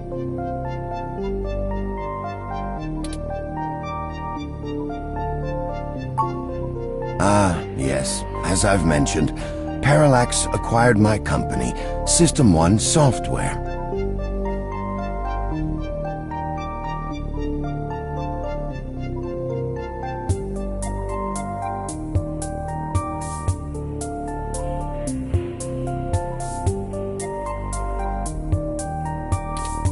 I accepted a CTO position, and additionally served on Parallax's board for several years.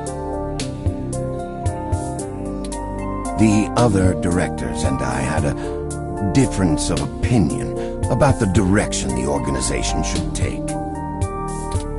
The non-centralized data scheme for most ROMs used today seemed ludicrous at the time. We were playing with fire. dangerous, morally ambiguous fire, and well, we hadn't invented a bucket of water. So when Parallax's servers were destroyed by hobbyist hackers, well, needless to say, it was a PR nightmare. Everything halted until we could get the damage fixed. And since the security work that goes into maintaining the integrity of near-impenetrable meshnet is astronomically expensive, we had our share of disagreements. In the end, I was voted off the board and they went on without me. Do I have hard feelings? Of course, who wouldn't? In the end, though, it really doesn't matter. I'm an old rich man with enough hobbies to last the next 2 decades.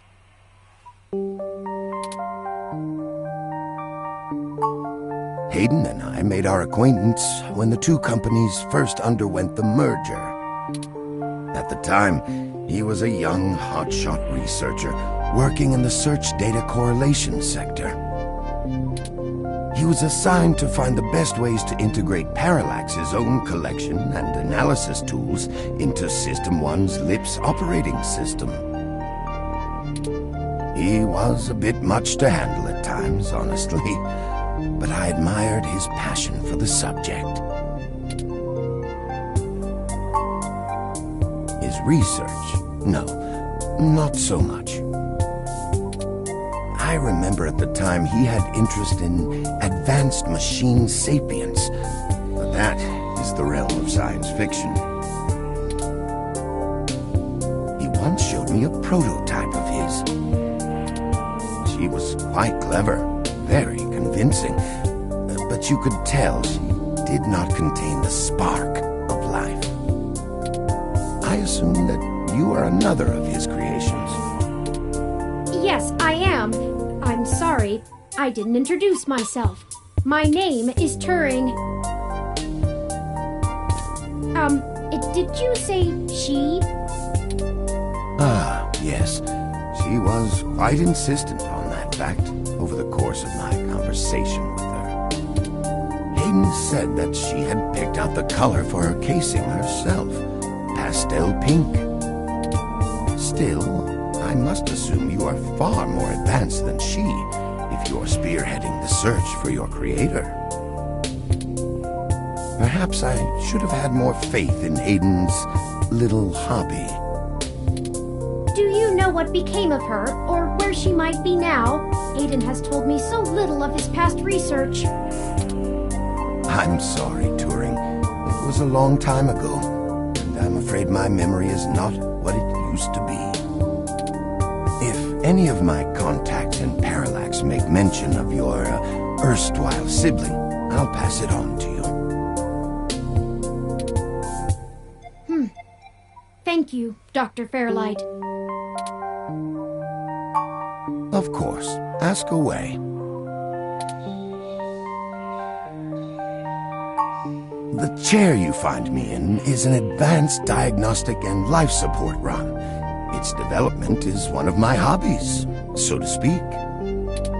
It monitors my vitals and administers medications as necessary to keep my body stable.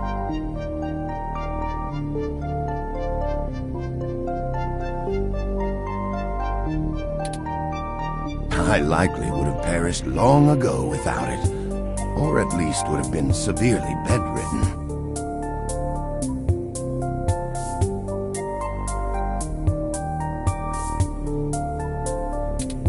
It requires frequent maintenance, and I'm here to have it examined.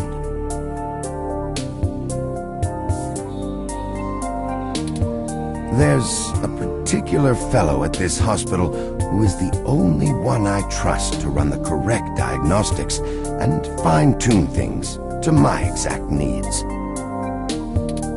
It's the same way you might get your car serviced, making sure everything's in check. It's too integral to my health to count on just luck. Unfortunately, many critically injured patients were rushed into surgery all at once. My appointment has been pushed back. The hospital administrators placed me here with a resting patient so as not to be disturbed by the chaos outside. I don't think they expected you to awaken quite as quickly as you did.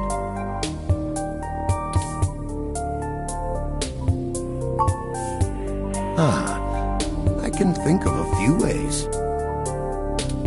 I still have some contacts in Parallax and can put out some quiet feelers. Maybe they'll know something. I will admit, I don't have much to offer until there's more information.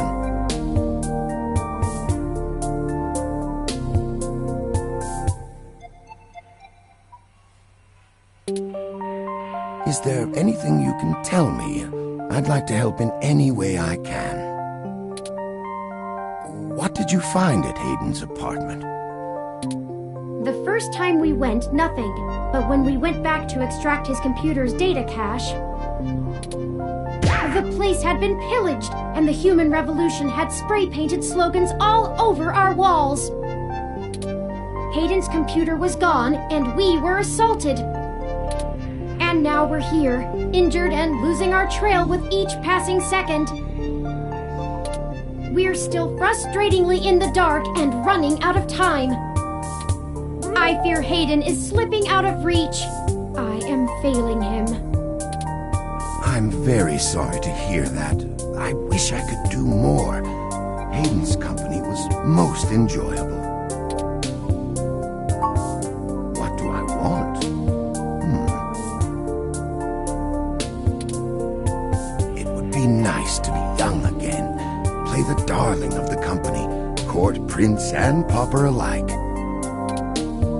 But right now, someone I grew very fond of is in great danger. I simply wish to see Hayden home again, safe. It's been very interesting speaking to you, Dr. Fairlight.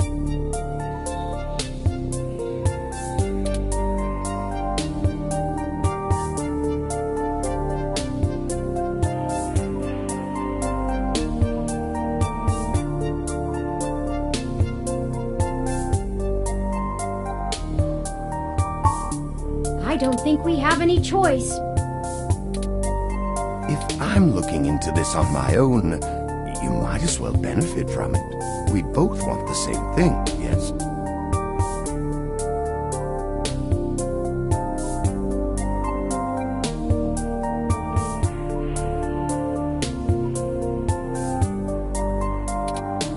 It's up to us to seize opportunity when it appears.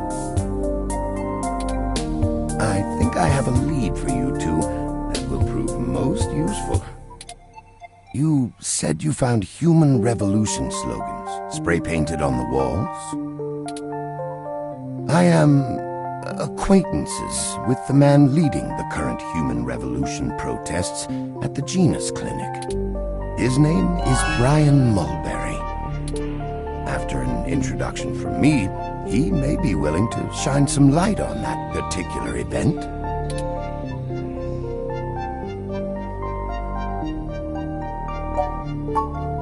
No, not in this lifetime. Even if I so desired, I don't think they would approve much of my work.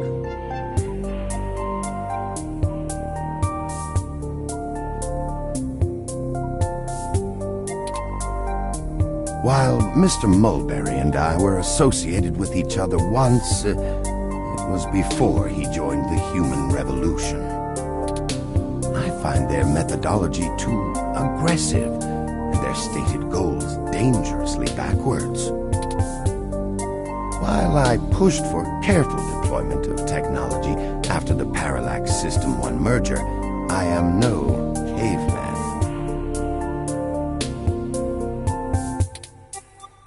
After all, I'd likely be dead without the advanced technology that goes into this chair.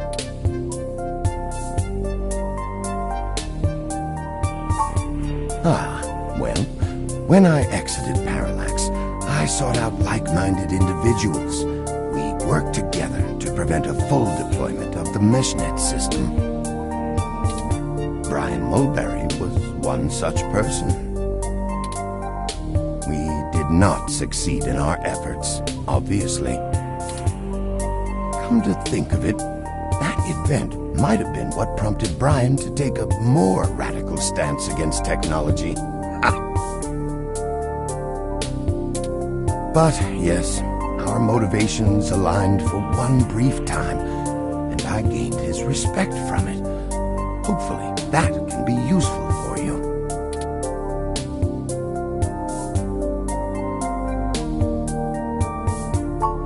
I will send a message downstairs to my assistant, Leon Decker. He will hand you one of my cards to prove your association with me to Mr. Mulberry. Make sure you speak to him before you leave. In the meantime, I'll get in touch with some other individuals I know and try to find out any other information about Hayden that I might be able to pass on to you. I'll be in contact. It was a pleasure meeting you both. Of course. Please, do not let me delay you any further. Good luck, Turing. I don't think Hayden's faith in you is misplaced. You are an impressive piece of technology. Thank you, Dr. Fairlight. We'll be in touch. Should I call downstairs to have you discharged?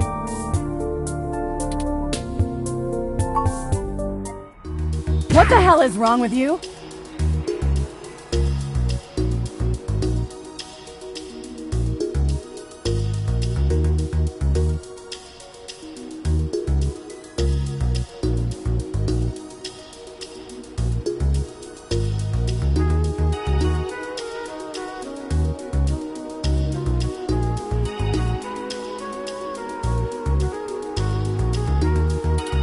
I can't believe that you're still pulling the exact same shit you were years ago, but this time it's truly unreal.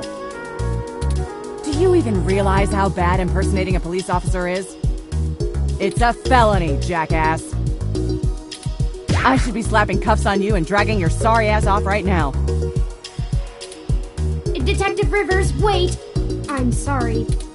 The plan to lift your credentials and use them to access Hayden's apartment was entirely mine. Also, I feel it necessary to mention that though you are understandably upset, such language and imagery is beneath you as a respected officer of the law.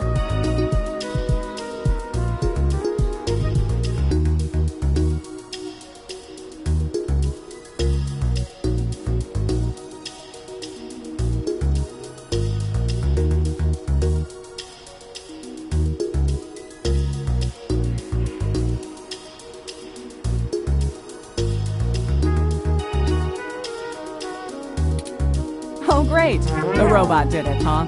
I guess I'll just take you to jail then instead. That what you want? Don't even try to take all the blame. I know that a certain someone lent you a helping hand. It isn't like you have the hardware to pull that off alone, little bot. Well, to be honest, Detective Rivers, I think I'll tell you the whole truth, since my friend here trusts you. Keep it under your hat, though, metaphorically.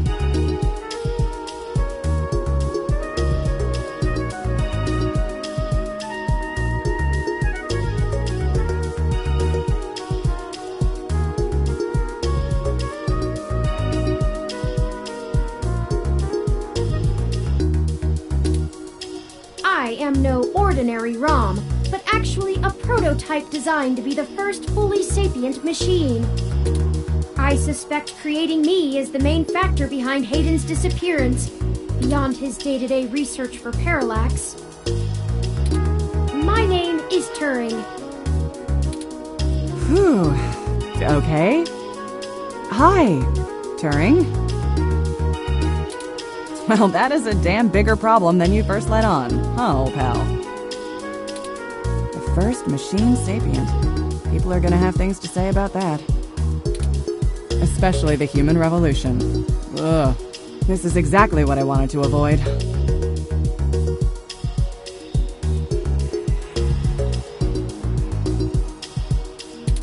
You sure know how to get yourself dropped in the drink. What the hell am I supposed to do with the two of you?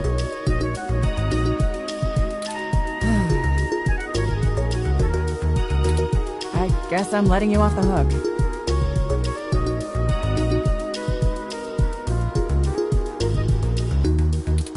This time, and only because this time I can let you get away with it safely. I doubt anyone will notice your manipulation of that NSFPD ROM, nor that I was apparently in two places at once. But mostly because I think you're right. Someone higher up in the department is trying to delay any search into Hayden's disappearance.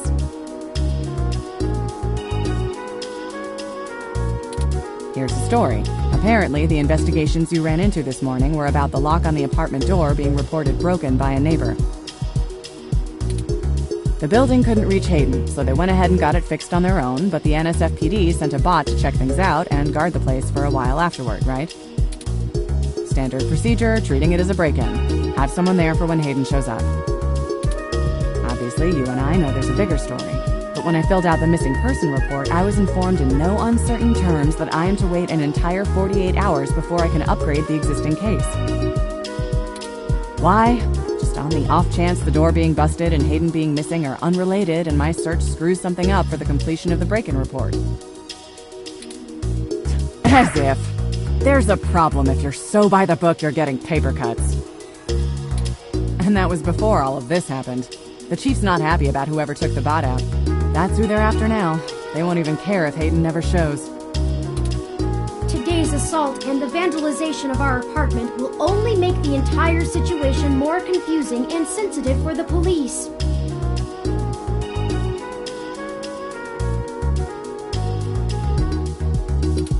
There's too many moving parts to piece anything together, and it's not fun trying to argue with the bureaucrats that one thing happened over another. These little incidents of smashing shit and spray paint sound more like Froyo Stand 2.0 to them than a serious abduction. And I suppose I won't be very useful as a witness to the kidnapping without explaining the makeup of my being to the entire department, which will only scandalize things further. Darn it all! Look, it's not being squashed completely, so I don't think anyone's been bought. But until there's undeniable proof Hayden was taken by force, they're gonna care more about the poor doorknob and some paint on the walls than him being missing. Which means somebody definitely has some influence, enough to buy themselves time by forcing me to follow protocol to a T. Not that I will, but I'm gonna have to keep things quiet. It sounds like it's going to be up to us. Yeah. So stop messing around. There's certainly a story here, but if you keep botching your moves, you'll blow it. I'd really rather you not be involved at all, but I know that isn't going to happen at this point. I've got a bad feeling people are going to end up dead over this. I don't want you to be one of them, buddy.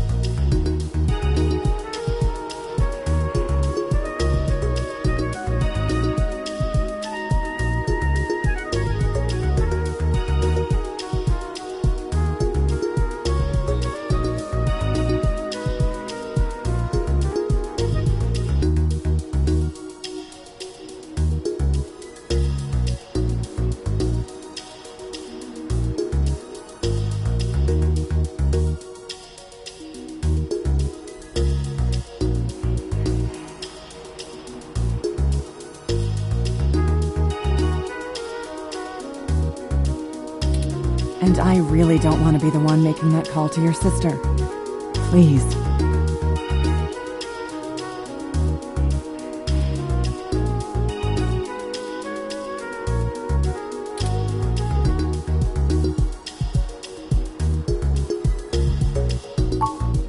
Yeah, I know. Just here. Take this. Use it if you have to.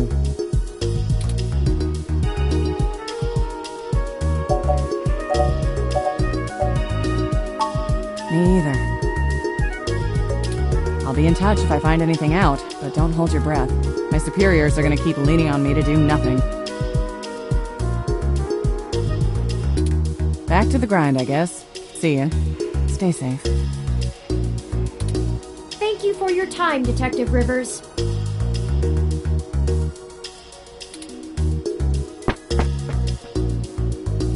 You should talk to the receptionist and formally check out before we go anywhere.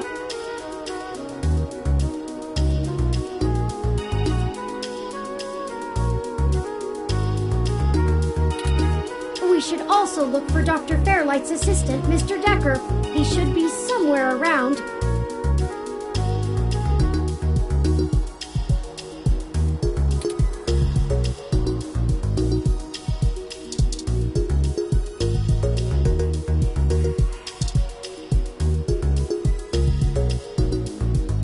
Hello, the name's Leon Decker. It's a pleasure to meet you.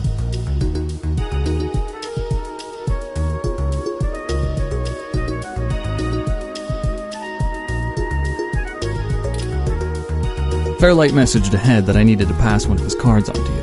Here.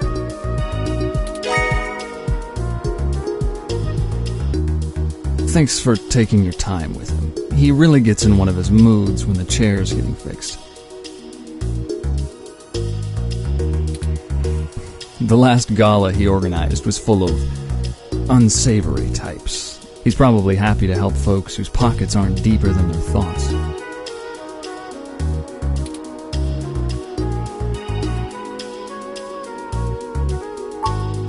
Yeah, boss said you'd have a few for me.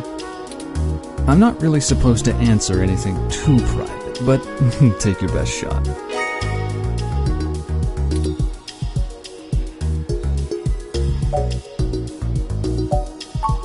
Probably not as exciting as you hope. I grew up in Montana, on a family farm. I didn't have my pa's farm hands, so I joined the military as soon as I could, like my grandpaps. Came home looking to do something a whole lot quieter for the rest of my life. I didn't know at the time how boring quiet could be. But hey, I'll take it over getting shot at.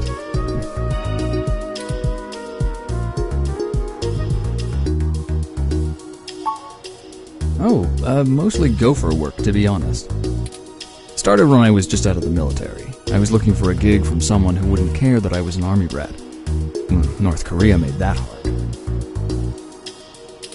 The old man pays me to guard his life, run a few errands for him, and play substitute arm candy at most of the charity galas. Not terribly exciting, but I've already had enough excitement to last me another 30 years.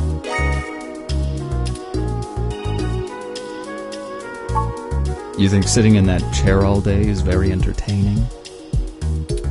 You know, the old man's talked to me about the things he used to do in his glory days. I'm sure he told you about when he was the head of some big companies. He was cold, ambitious, and took down anyone with half a mind to get in his way. I think once he aged, he realized how lonely that kind of life can be. Helping people's the only way he can feel like he's still doing something. But hey, what do I know? I just spend all my time with him.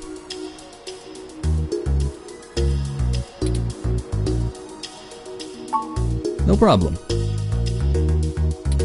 I'll be around if you know where to look. You have a good day now.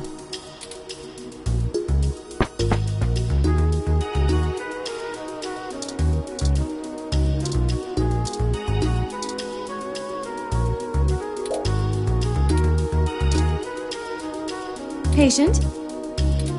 My records indicate that you have been admitted for possible cranial trauma.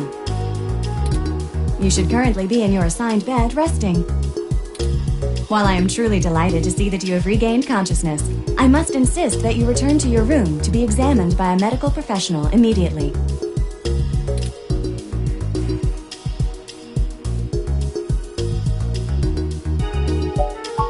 I must insist that you remain for treatment. A doctor has not determined the full extent of your injuries, and you may have lasting damage to your nervous system. Very well. I am prohibited by law from detaining you here against your will, patient. But you should note in your release paperwork that willful early termination of medical services releases this hospital and its parent company, ZHC, from legal liability should your condition persist or worsen outside of our care. Additionally, all tests and medical data from your visit will be shared with our standard partners to help improve our services and offerings and to keep the price affordable. I am further required to inform you that this visit has expended the last of your year's governmentally mandated healthcare credits.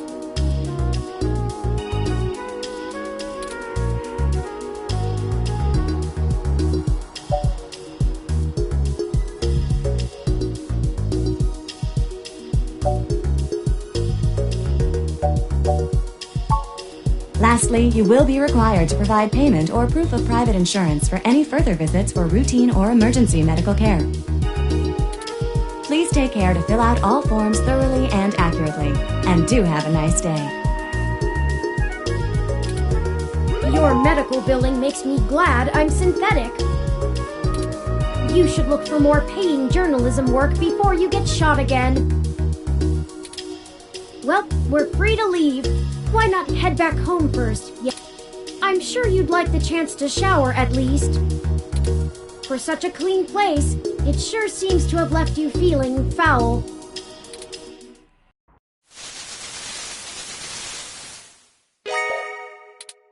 You look good. If you're feeling up for it, we should go find Tomcat and tell them about what happened. They should still be waiting for us at Stardust. Let's not keep them waiting. Oh, by the way, while you were showering, I was able to replant your Crassula ovata.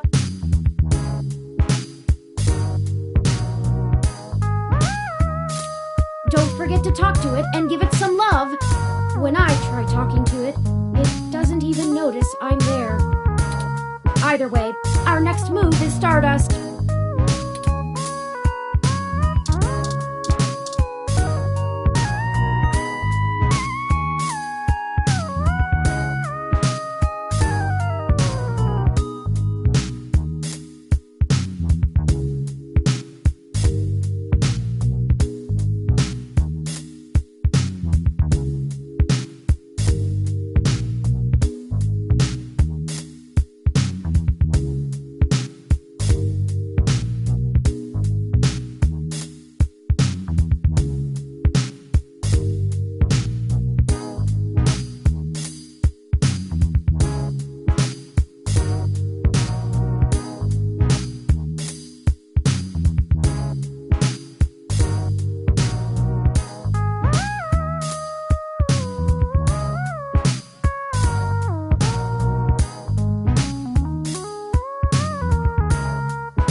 More of that, we'll surely be on the way to lush greenery in no time.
I already saw it.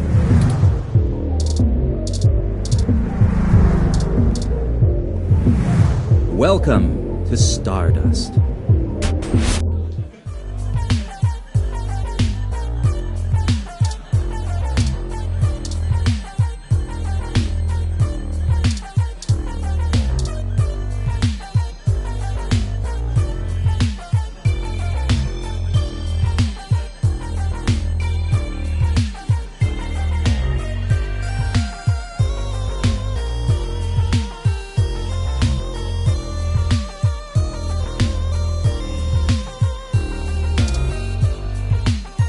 Hey, good to see you back. What can I do for you?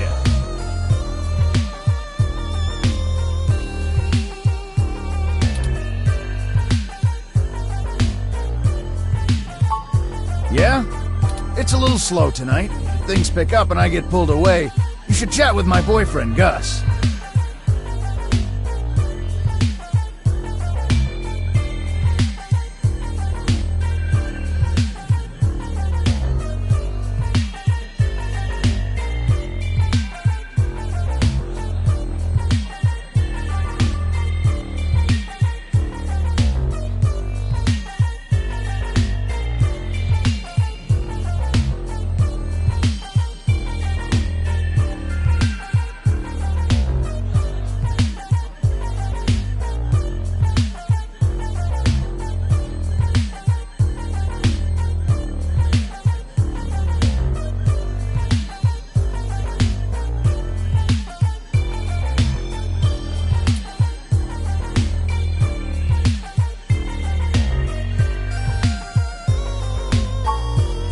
Been running around all over Neo SF looking for new acts since he handles our talent.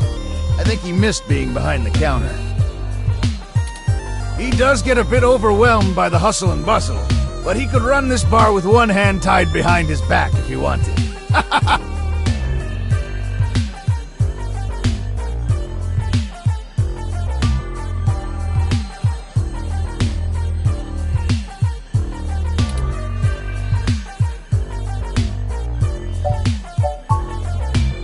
That's what a ROM is for. I'm a people person, and that's what matters, right? I can just look up all that other stuff. Sure thing. Don't be a stranger.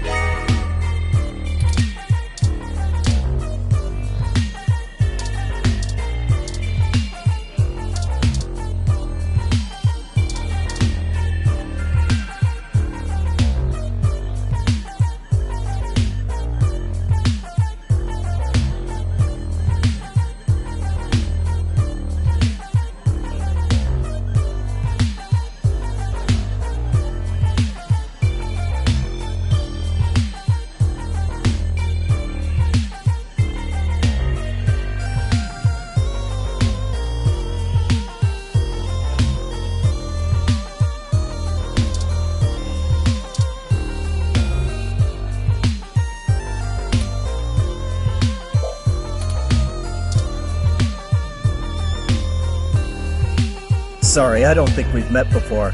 I'm Gus.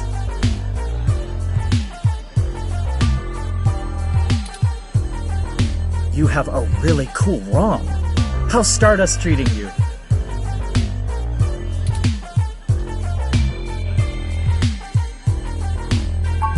That's good, but we can do better than not bad. Let me know how we can help. Majid may not have a memory for mixed drinks, but he loves listening to his patrons' problems. You'll have to let me or him know if you need any help. We try to run a tight ship around here.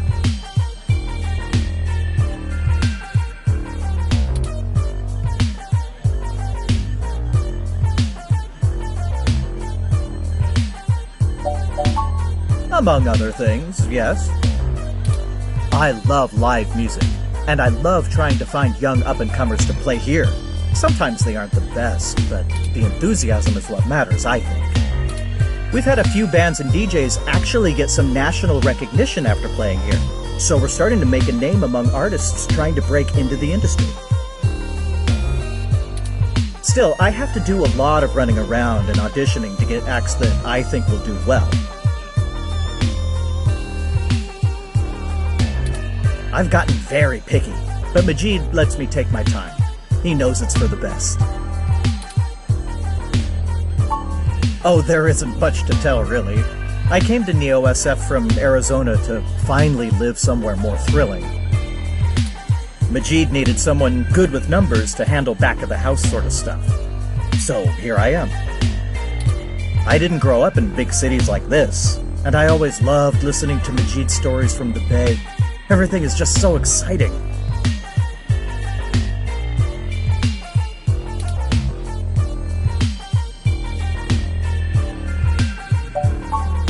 Okay, I'm gonna get back to this, but don't feel bad if you need to interrupt me for something.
Sure thing. Enjoy the bar.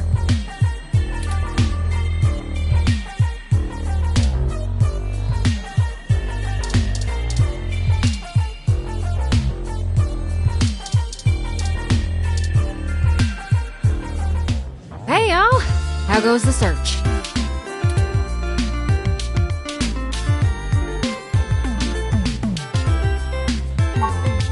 Shit. Well, I can't say I saw that one coming.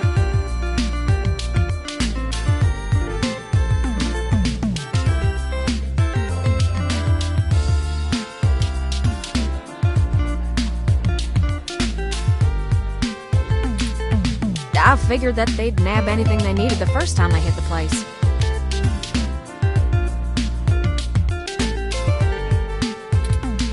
Huh. Any ideas who it could have been?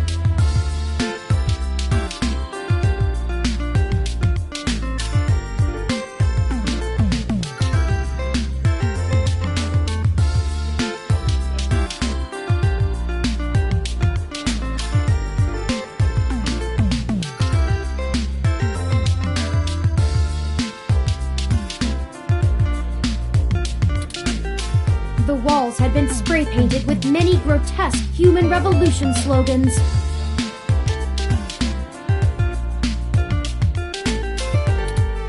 It is possible that Hayden was targeted by the organization for his work at Parallax.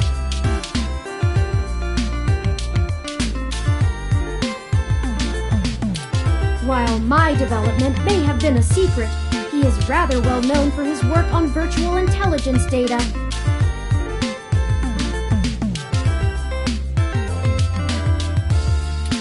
A layman would not understand the critical differences between myself and a VI, nor do I think the average human revolution member would care to make the distinction.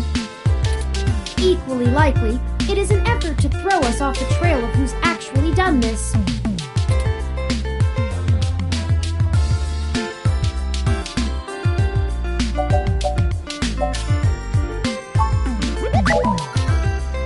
Right! Dr. Fairlight was very kind to point us in the direction of the Human Revolution protest leader. Hopefully we'll be able to get to the bottom of this after interviewing him. Yannick Fairlight? When'd you run into him? We were ambushed at the apartment and got hit with some kind of neural stunner. What? Are y'all okay? Yes, we made it to the nearby hospital, and Dr. Fairlight happened to be occupying the same room we were placed in. We had a discussion with him about Hayden's situation, then came here. Well, shit. Things sure are getting more serious than I first thought. Y'all need to keep a sharp eye out. Being attacked means the bastards know you're looking now. I'm confident in our ability to push on.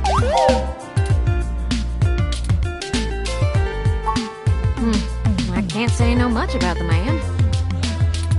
Fairlight always was a bit of a shut-in, even back when he ran System 1, his old company. He didn't make any more public appearances after the merger between them and Parallax, but he was still working with them for 6 or so years past that. Nowadays, he shows up in the news once in a blue moon for some charity thing or another. But, well, it's all just rumor, but I've heard he holds a grudge about it hotter than the Clantons after the Earps. I'd take care to look this particular horse in the mouth real close if I was you.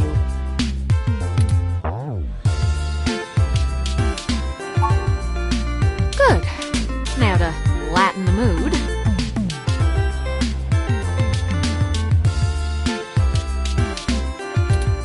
While y'all were chasing your tails, I managed to find a way into the Parallax network.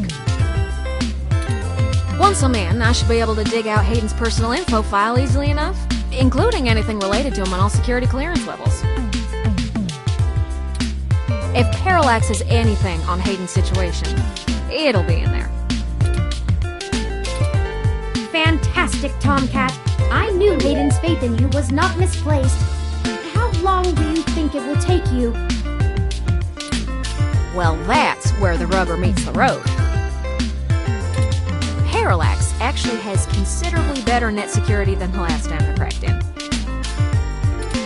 I'm gonna need physical access. I've got a good idea where a node for us to slice into is, but it ain't exactly in a nice part of town. In fact, police have basically wrote it off as a lost cause. Not enough profit in it. I know Jess has some contacts in that area. She's that girl that showed you a new rear when y'all first came here. Yeah, it's a tough sell, but she might be able to help y'all get in and out of that part of the city without ending up in a parts bin at an organ shop.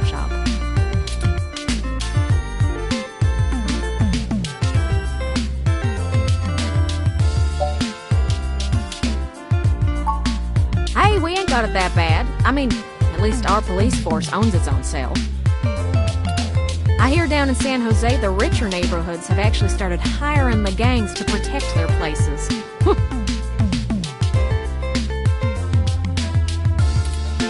When even the rich folks can't get good police work, it's a sad state for everyone else. And the less said about LA, the better.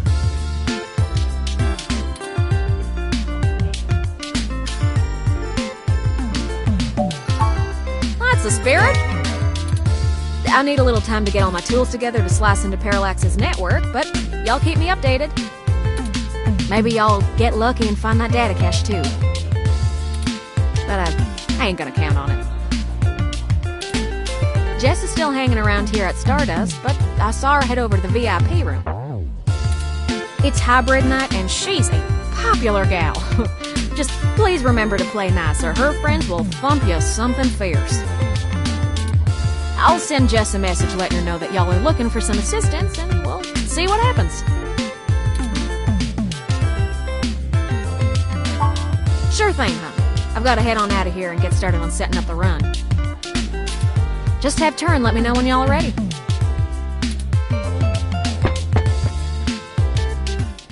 Oh, I see Jess over there behind some ropes. Let's go over and say hi to her.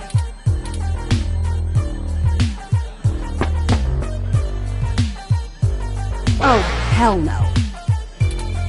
Look, I'm really trying to have a good time today, and the Human Revolution crud muffins have made that very hard for me. And your interrogation this morning took a bad day to worse. I asked around about you, Journo, and I don't have anything to say to you. The last thing I need is you prodding at me without telling me you're press. Besides, the VIP section is only for hybrids and friends on hybrid night, and no way am I vouching for you. Hey, bouncer! We got a capital A asshole over here! You heard her. Let's go.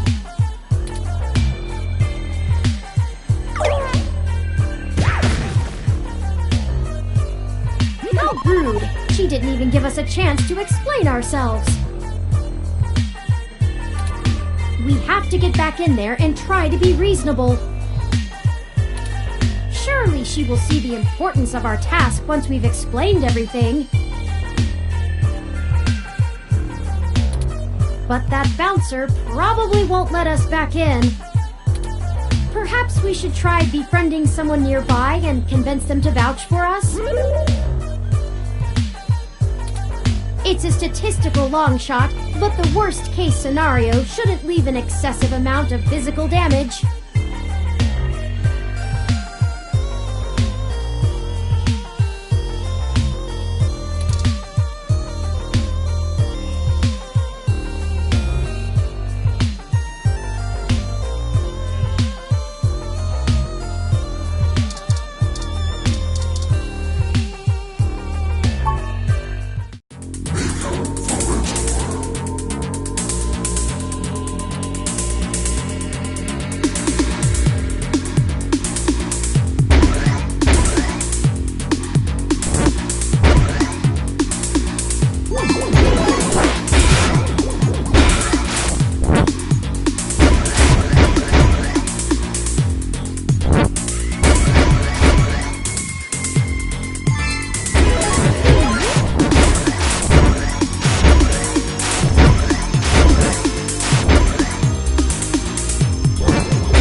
ghosts will think twice before messing with you again.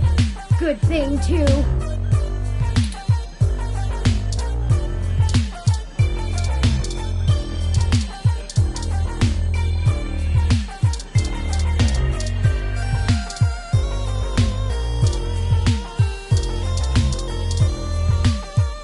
Hey, good to see you back.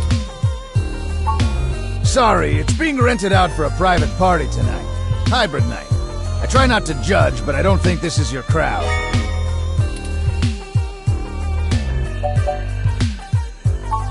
Enjoy yourself. Come back and hang out with us anytime.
Give me a few minutes, okay?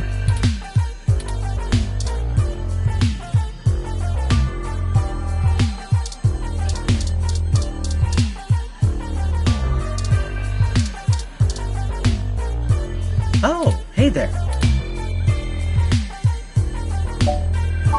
Okay, I'm gonna get back to this. Sure thing. Enjoy the book. Hey, good to see you back. What can I do for you?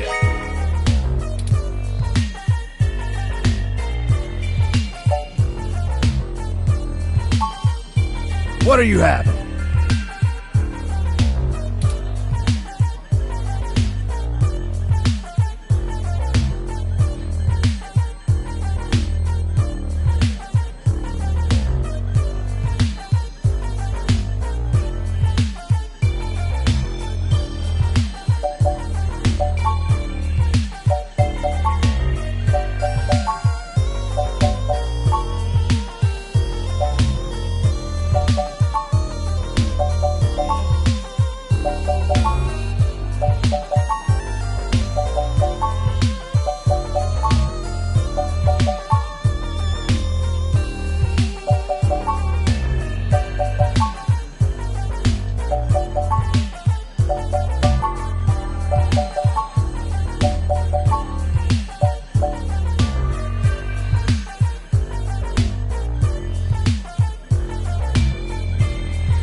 Let me look up how to make that.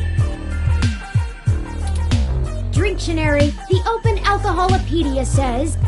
Oh, I got this, sweetie. Wait, Sometimes I think I'm just holding up the bar rather than running it.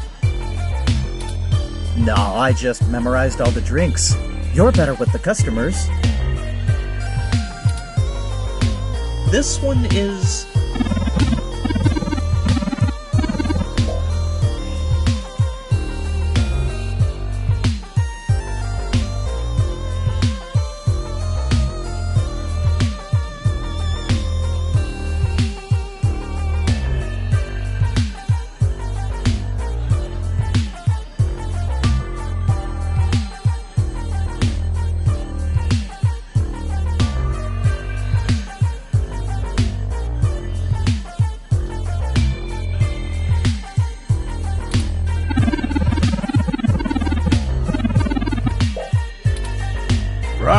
Thank you, hon. Like what?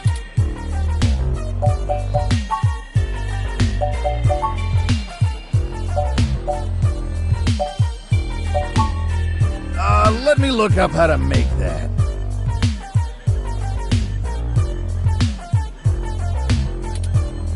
Drinktionary, the Open Alcoholopedia says... Oh, I got this, sweetie.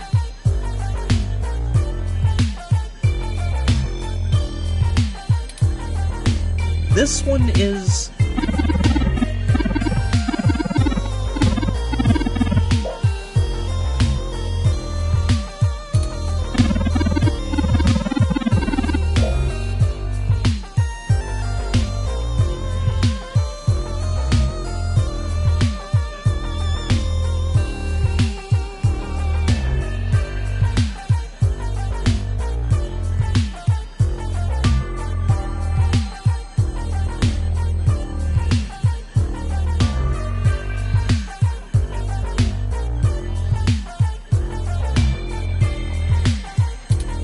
Thank you, hon. Like what? Let me look up how to make that. Drinktionary, the Open Alcoholopedia said... Oh, I got this, sweetie. This one is...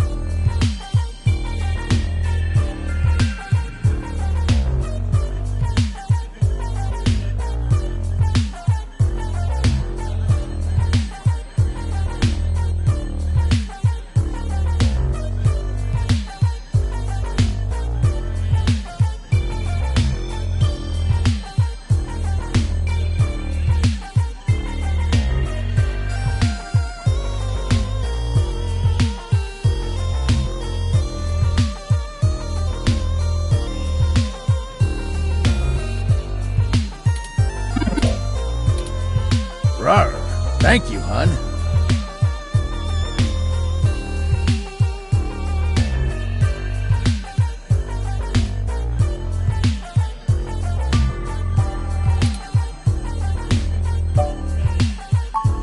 What?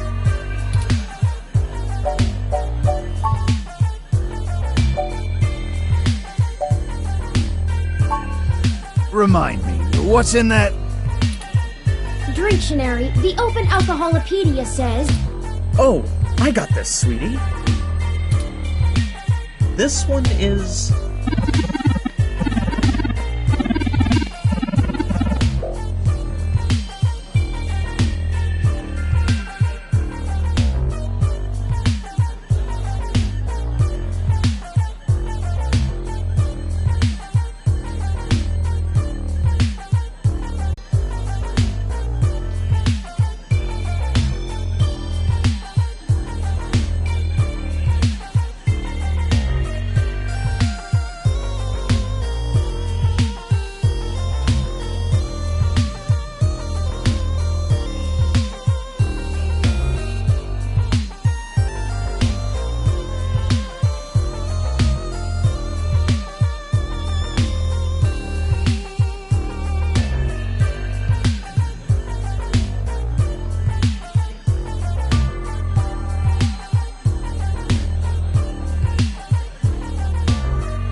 Thank you, hon. Here you go.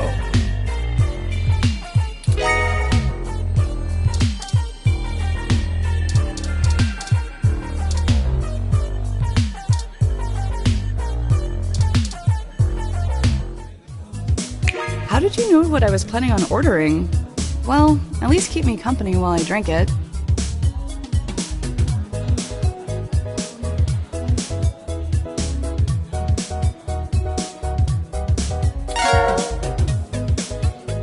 I'm Caitlin.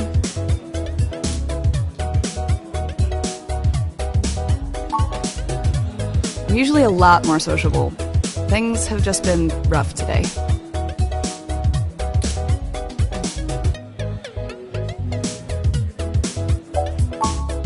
Yeah. My brother's going through gene therapy. He still has to go in at least twice a week for health and maintenance. There are human revolution protesters outside the clinic, making it even harder for him. They're always outside, harassing anyone coming in. It's exhausting.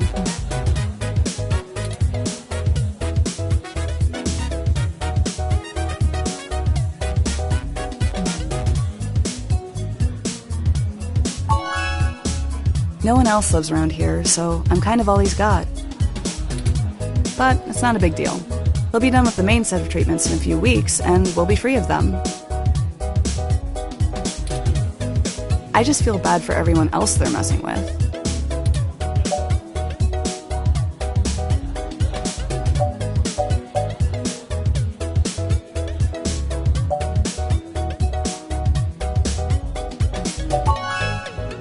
Aw, thanks a lot.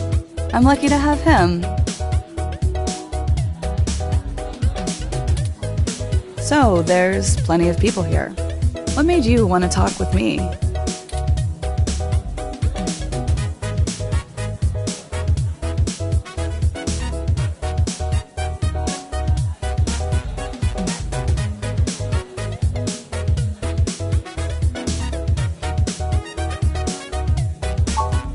Oh geez, this really is my favorite drink. I have to wake up early for class, but I'm at the club, so I guess I'm already too deep in.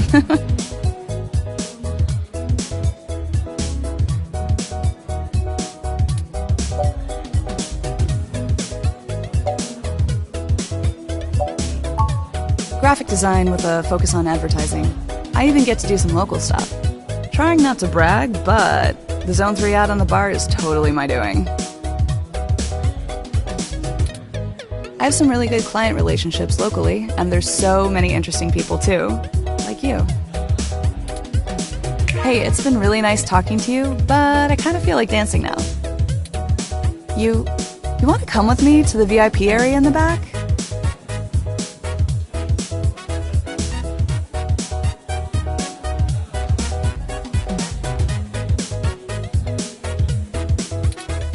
have some friends who might be over there. We can hang out with them. They'll like you. Great, let's go. Didn't I say to beat it? We're guests of Caitlin. She said we could join her. All right. But it's on her if you can't stay out of trouble.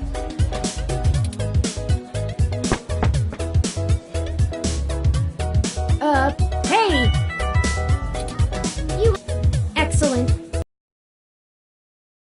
Still getting used to the whole subterfuge thing you humans do. However, we can take another run at having a conversation with Jess. We have a dragon to slay. Onward!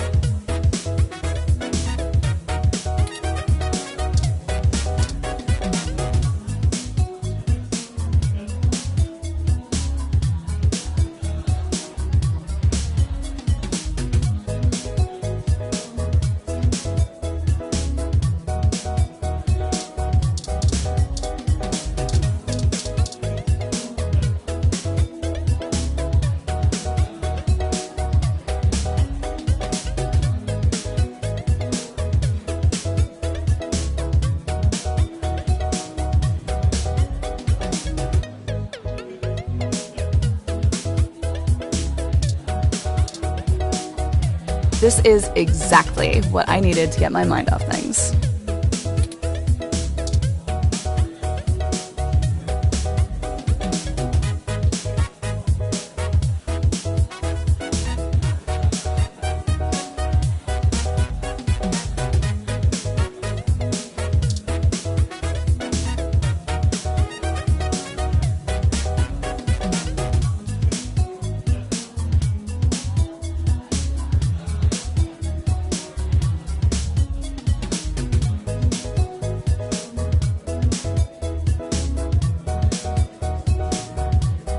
Bug people, please! You'll get us in trouble!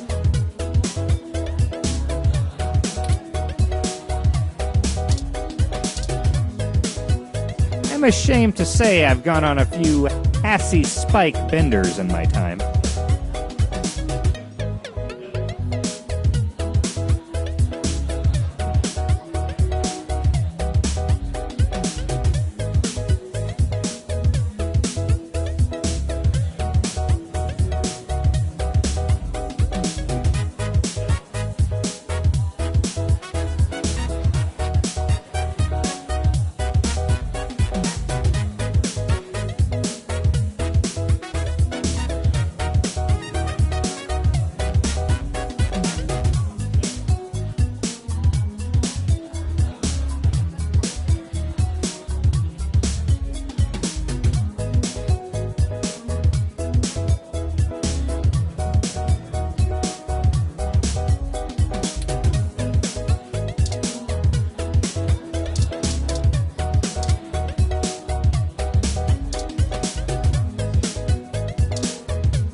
And you're back.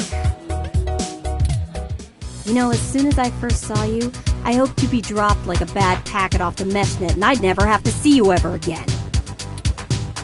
So of course, I just got off the phone with Tomcat, practically begging me to help you out. You aren't so good at the long-term play thing, are you?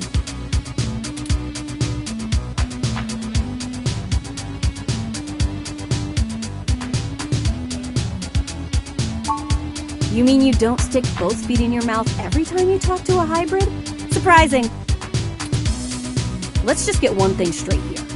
I'm only willing to talk to you because I owe Tomcat. I don't owe you shit. So if you want my help, you gotta do something for me. If you got a problem with that, tough. My neighborhood, my help, my rules.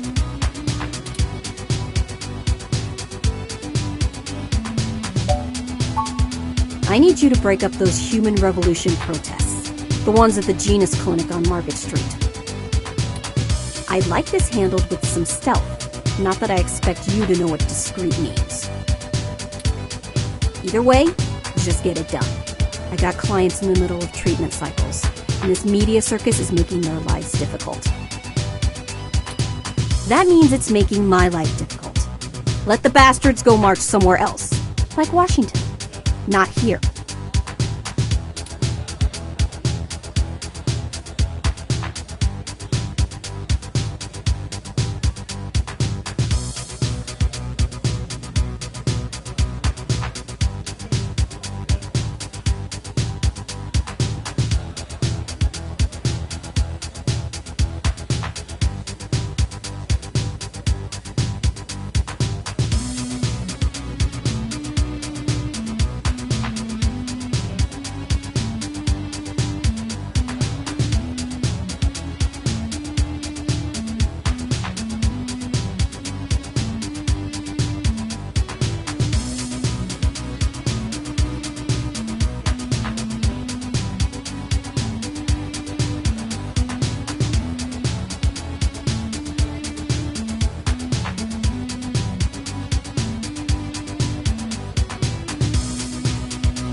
I'm just great.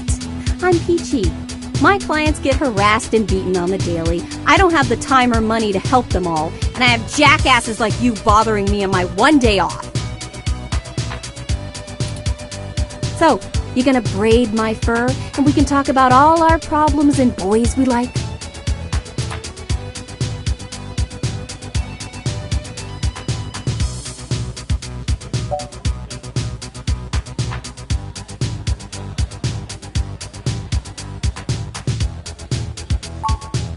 You want to help? Don't treat hybrids like animals for living out their lives. Shit, all of this isn't even a choice for some of us. You want to know what my deal is? You really want me to get sappy? Skin cancer. Stage 3. My prognosis was so advanced that the doc said my bones were already lost.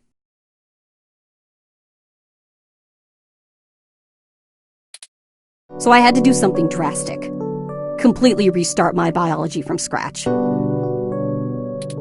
You ever seen someone with a severe gene splice? From something freaky, like an insect? That's where hybrid tech began, you know. Where my therapy started. You can't imagine what it's like to have children cry from just looking at you. When people just see you and sprint the other direction. I had police following me everywhere I went. I lost my apartment. I lost my dignity. Eventually, I was lucky enough to qualify for the cute kitty cat cure to override the expression of the chitin. It changed my life. I have my job and purpose because of it. The fur doesn't scare the rest of the world too much to let me exist. Better an otaku's fluffy wet dream than the monster from a horror VR drama from Japan.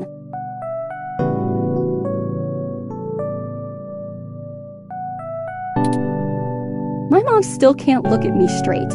Not to get even mushier, but as a kid, she would sing me a song as she counted all the freckles on my face. She hasn't let that go.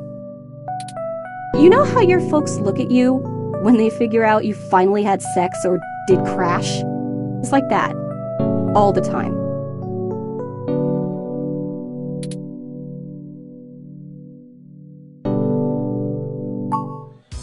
Oh, now you're sorry. You haven't even heard the worst part yet.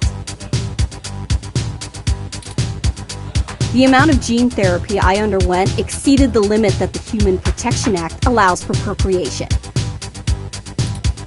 So yeah, the government freaking spayed me.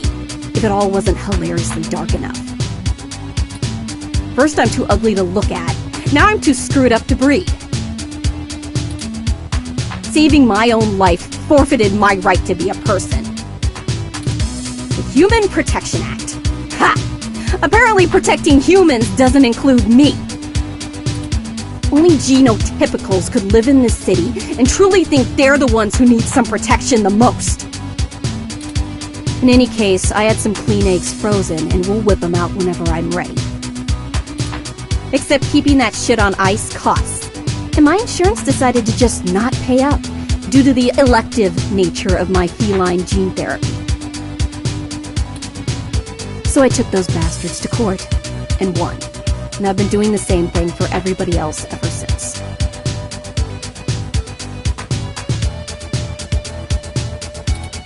So, there you go.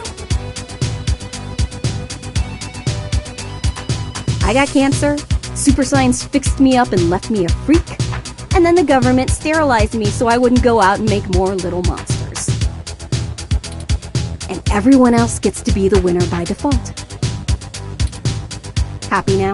How's your savior complex doing? This is getting you off?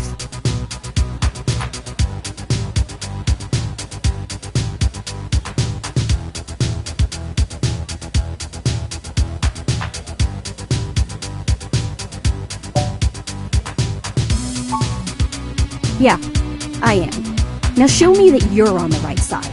I'll be watching. Break up those protests, and then we'll talk.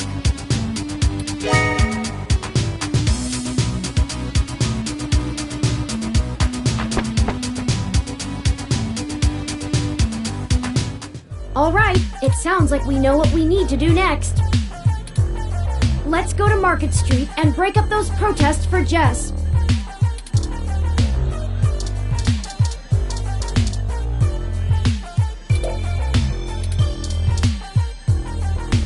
You again? All right, I'll...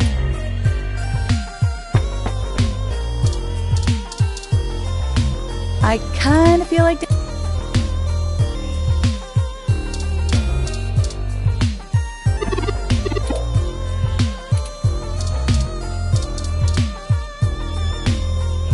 I love vintage game experiences. Have you ever heard of Overblood?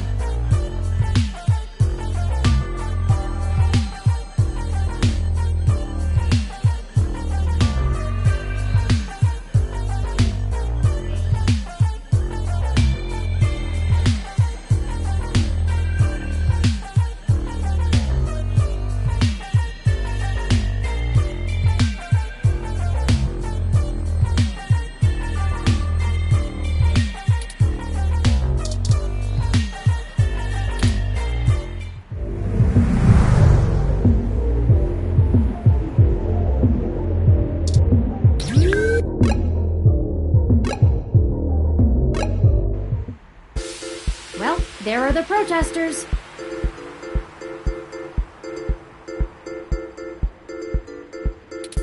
I have to admit that I still find the vandalism of Hayden's apartment puzzling.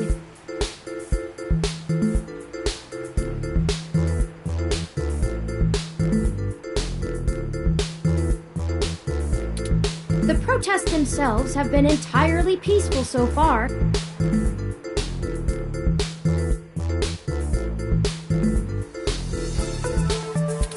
And the human revolution, regardless of the flimsy philosophical ground they stand on, are not a group known for projecting their ideology through unlawful means. The more I research them, the more I have to admit to the statistical conclusion that we're either dealing with a deceptive covert operation scenario, or less likely, a radical splinter group. Still, I doubt it will hurt to ask around. Brian Mulberry is there in the center. Fairlight said he was the one to talk to, and my mesh searches confirm that he is the leader of the local chapter of the Human Revolution organization. He's a bit player on the national scene, but he seems charismatic and camera conscious from the video clips I've reviewed. Perhaps we could use that to our advantage?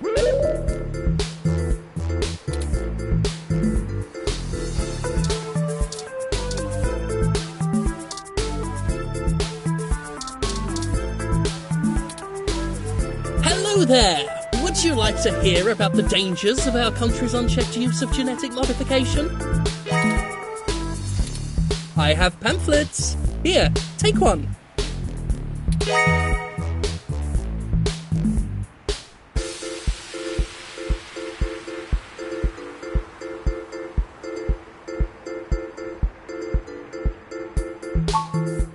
Oh, Yes, Yannick called and said something about an investigation into an apartment break-in. He didn't elaborate, and I'm not sure how I might be able to assist with this. But if Yannick is involved, I'll do whatever I can. How can I help? We found Human Revolution graffiti spray painted all over the apartment, and some things were stolen. I was hoping you might be able to point us in the direction of whoever did it. Well, the Human Revolution certainly does not condone such actions at all. We're a peaceful organisation, and threatening people is not going to earn us hearts and minds.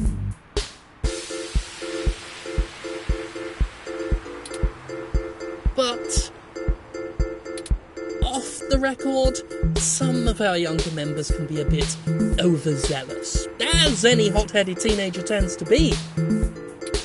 I'll look into this matter personally, and if I discover that any of our younger members were involved, they'll be turned in to the proper authorities. I'll also let Yannick know anything I find out. Is there something else I can help you with?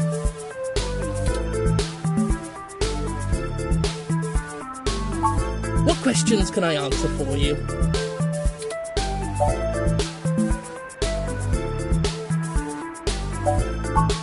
Genetic modification is one of the most dangerous sciences we've ever fooled around with. It's playing God on the highest order and threatens to unseat what humanity is altogether. Cybernetics is a dangerous path as well, selling off pieces of ourselves bit by bit for mechanical strength and resilience, but at least a brain-controlled android is still a human brain, even if in a metal box.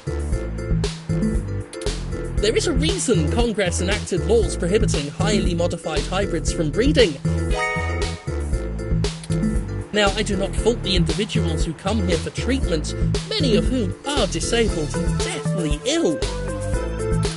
If you ask me, Genus isn't the kind of therapy they all need.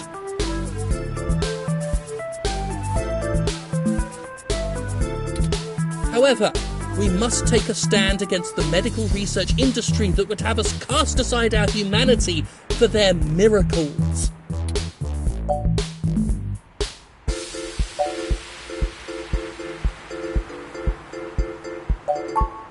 We hope to educate the public about the dangers of rapid technological advancements. We want to warn the country away from thoughtlessly accepting every scientific discovery we make, before it's too late.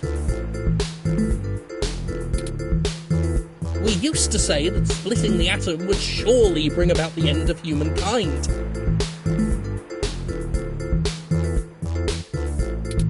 But now we're changing the very things that make us human, our biology, with nothing to ensure our safety.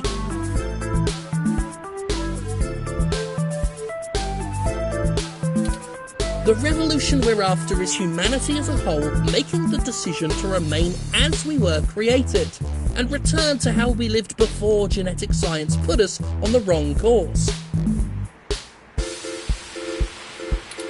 This world is Icarus, flying too close to the sun. It's only a matter of time before our arrogance becomes our demise. Just because we can, doesn't mean we should.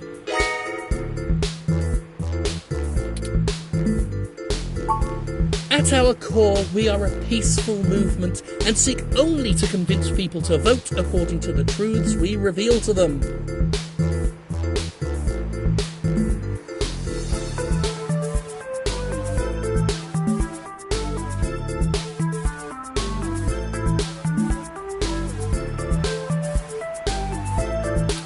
The Human Revolution has faith that American democracy will win out in the end.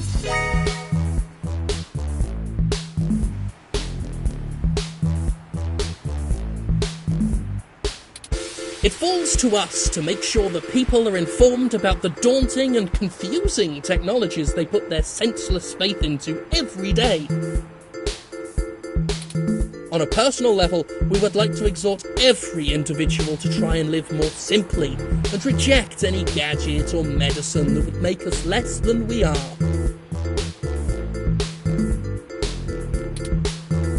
Is there something else I can help you with? Of course! If you have any other questions, feel free to come back. You clearly missed doing real journalism. I'm impressed.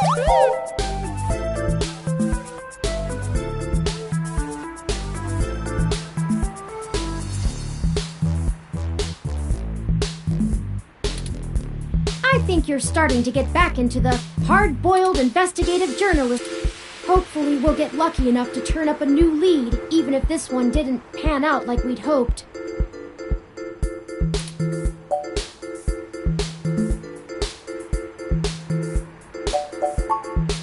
I think he was considerably less deluded than my searches on the MeshNet had led me to believe.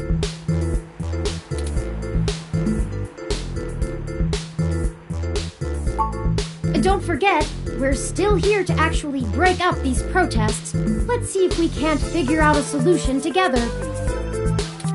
Make sure to look around and think carefully. I'm sure we'll find something.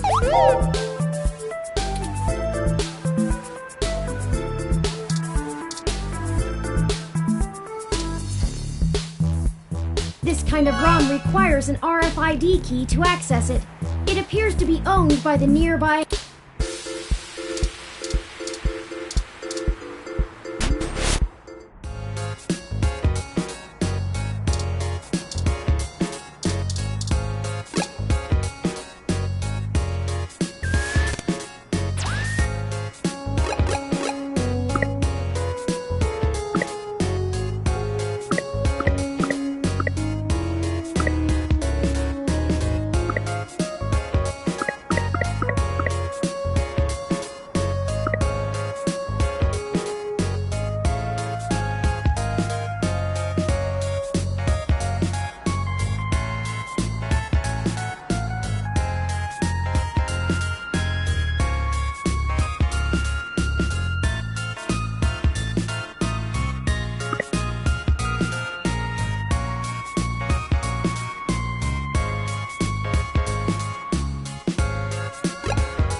Adorable little ROM.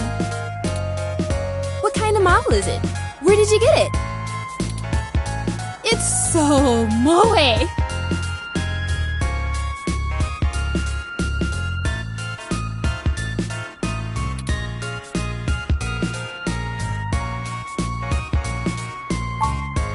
Oh wow, you don't see a whole lot of those around.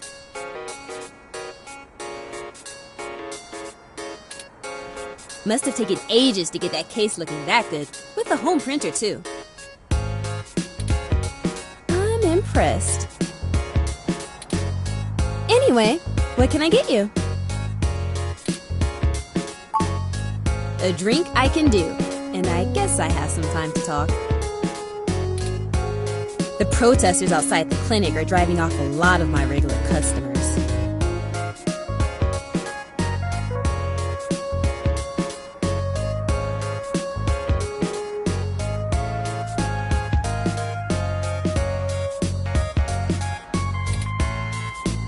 My bathroom too, jerks. So, what do you want to know?